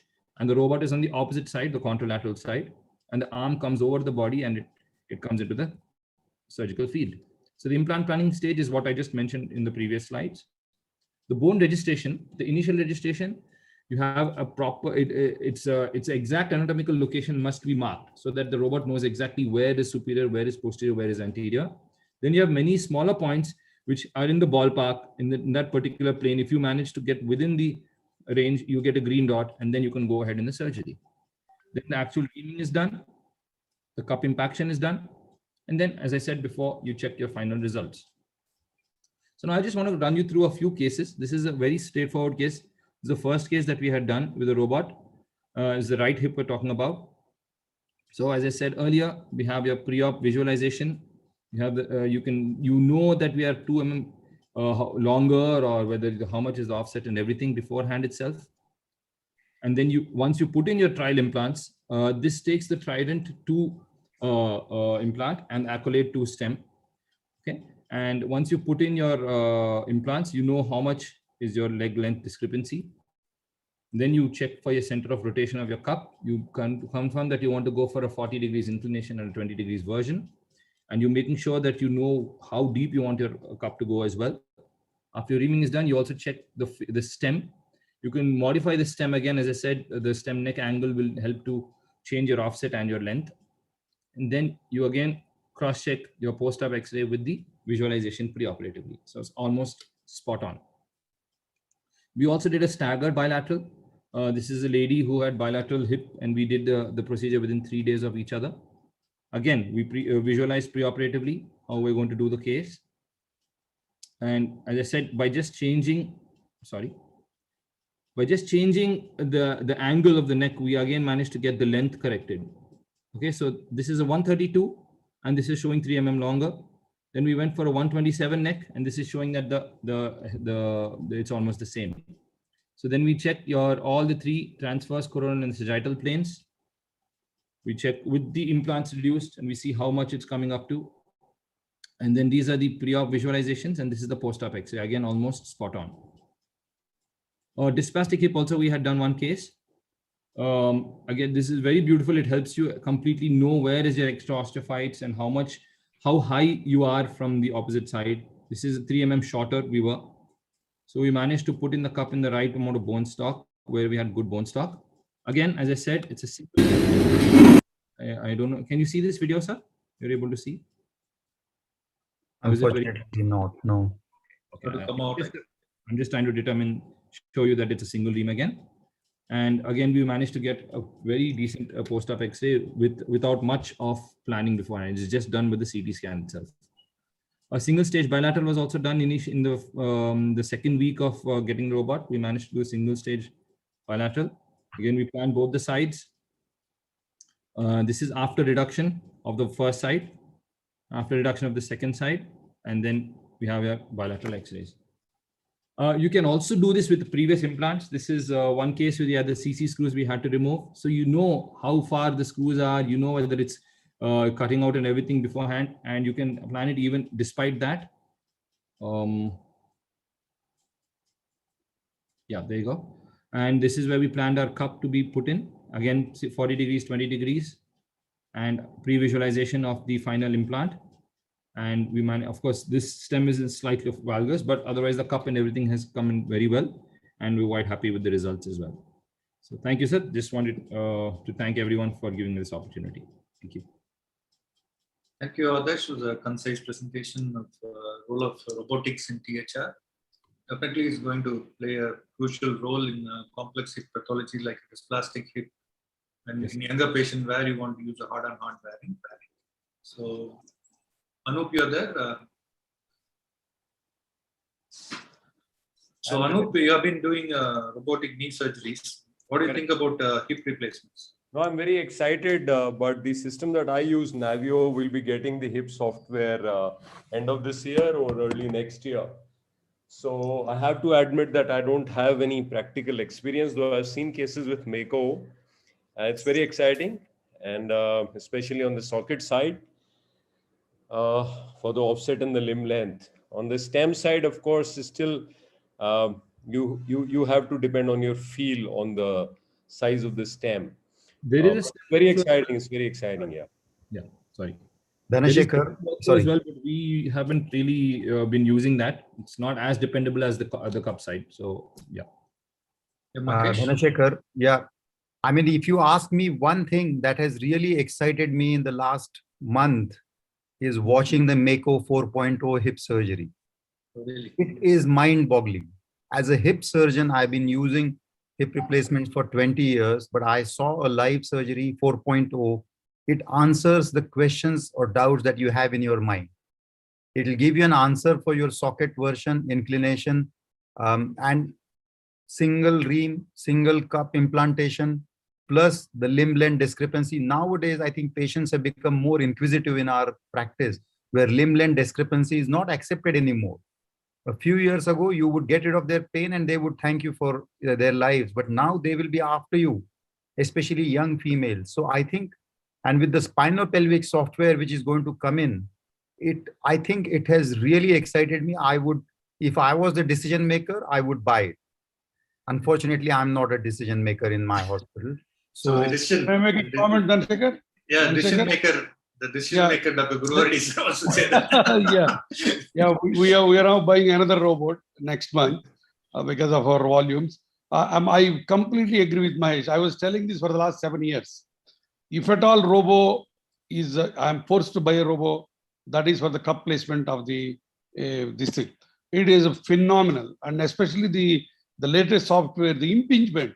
Before going into the hip, you know the impingement, and by changing that inclination version and inclination part is addressed. As Adarsh rightly showed, the big algorithm where the 20 variables are there, they're all planned here. That is another beauty of this Mako. Plan, pre-plan, replan, then cut, full stop. And single reamer, which I was really fascinated. One single room, how much bone you are preserving. And second thing is exactly where the bone stock is good. That's where you are going to put the cup. Really, hip, as Mahesh said, it will be a dream for any hip surgeon. And I'm sure Adarsh, you are not going to spend any longer with these systems. I have seen it. It's It's all left, very, left. very easy. It's a no-brainer, actually. Definitely. So It's as you perfect know, time negative. Mahesh. the Yeah. Striker team had approached us almost 3 years. For 3 years, they were trying to make us buy the Mako. Finally, we reluctantly agreed to go to Australia to see a couple of surgeries. The TKR was good. It was impressive, and the unicorner was also good. But the third day, when we saw the hip is that's when we crazy. decided we are taking the Mako. It was that which was the clinching. It is very impressive. I mean, I would request Dhanasekara, if you haven't seen the 4.0 demonstration, please see it. No, Mahesh, I saw this 10 years back when Amar was doing the initial study in HSS. The initial designs, they were doing a prospective study with Mayo Clinic. So I could see the effect of three-dimensional planning pre-op, how it changed the cup positioning, how the understanding of the anatomy of the individual patient. It was really fascinating. So definitely I'm looking for hip robotics. Yeah. And another beautiful thing is, Dhanasekara, Yes, sir. you can gain the confidence of the patient so much. You tell him before going into operation, boss, your X-ray looks like this. And second day you produce the X-ray, you see the patient's respect for you is gone Everest high. Yes, I will push for more of ceramic on ceramic variants if you have a... That's it. I got a question. Yes, yes, sir, Bhaskar. Yes, sir, Bhaskar. So you know that we do pre-planning to avoid complications. If it happens to somehow, with the bone quality, sometimes you split the femur or you break the scapula. Does it take into account and change that planning? That we have to prepare for that, or everything is included in the software. So the question is whether you can plan quality. Yeah, quality of bone. One is quality of bone. Yeah. Yes. Yeah. So good question, sir. So we can know where to put the implant where there's good bone stock. That's all it can tell you, but it's not going to tell you how soft it is. At the end of the day, it's still you who has to feel it and who has to know whether the bone is going to take that that amount of pressure or not. So we can't completely leave it to the robot. It is giving us maximum information before we go in, but still we have to use our expertise and our clinical acumen. Bhaskaran, my perspective of the question is the banging. It will tell you how many bangs to do. That is again another phenomenal toy. So you cannot over bang it and break it. So it comes to tell you the zero.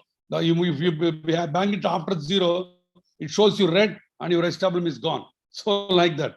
And second thing is, as you said, for whatever the reason, if you got a change in anatomy on the table, then the software doesn't match with that. Then you have to abandon the robot and then you have to manually fix it or plate it or whatever the way it is. Sure. Thank you. So is it a haptic system where it will allow you to do the procedure within the confines, and if you cross the confines, it's going to stop you? Once you determine what your inclination, what your position and everything, the robotic arm locks into place and it doesn't allow you to go out of that. So that's again a haptic control like the knee as well. So how much the cost has increased, because of this? The to the patient? Yeah, it depends on again your volume and your ability to convince the patient. We charge around 50,000 rupees more. Okay, sure. Yeah. Thank you. I think I always say that is less than a Bombay surgeon's surgical charges. But it's more than Coimbatore surgeon,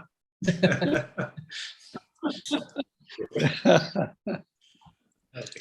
So all the best, Adarsh. You have an expensive toy to play with. We are looking forward for your experience and data coming from your center. Yes, definitely. We are collecting. Thank you for joining us today. Thank you all the faculty. It has been a wonderful meeting, excellent interaction. Thanks Zimmerman for joining from Philippines. So looking forward to using more ceramic material.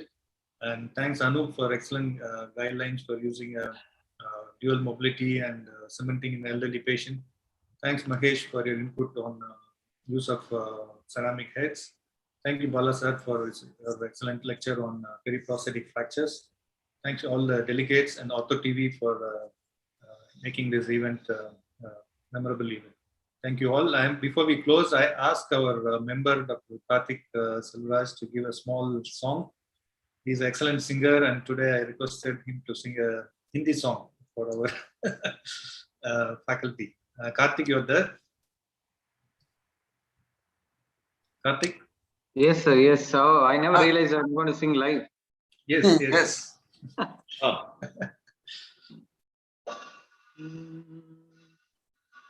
Okay, forgive me. Am I audible? Yes, Karthik, go ahead. Okay. एहसान तेरा होगा मुझ पर, दिल चाहता है वो कहने दो, मुझे तुमसे मोहब्बत हो गई है, मुझे पलकों की छाँव में रहने दो, एहसान तेरा होगा मुझ पर। चाहे बना दो चाहे मिटा दो, चाहे बना दो चाहे मिटा दो, मर भी गए तो देंगे दुआएं, मर भी गए तो देंगे दुआएं, उड़ उड़ के हमारे ताक सनम, ये दर्द मोहब्बत सहने दो, मुझे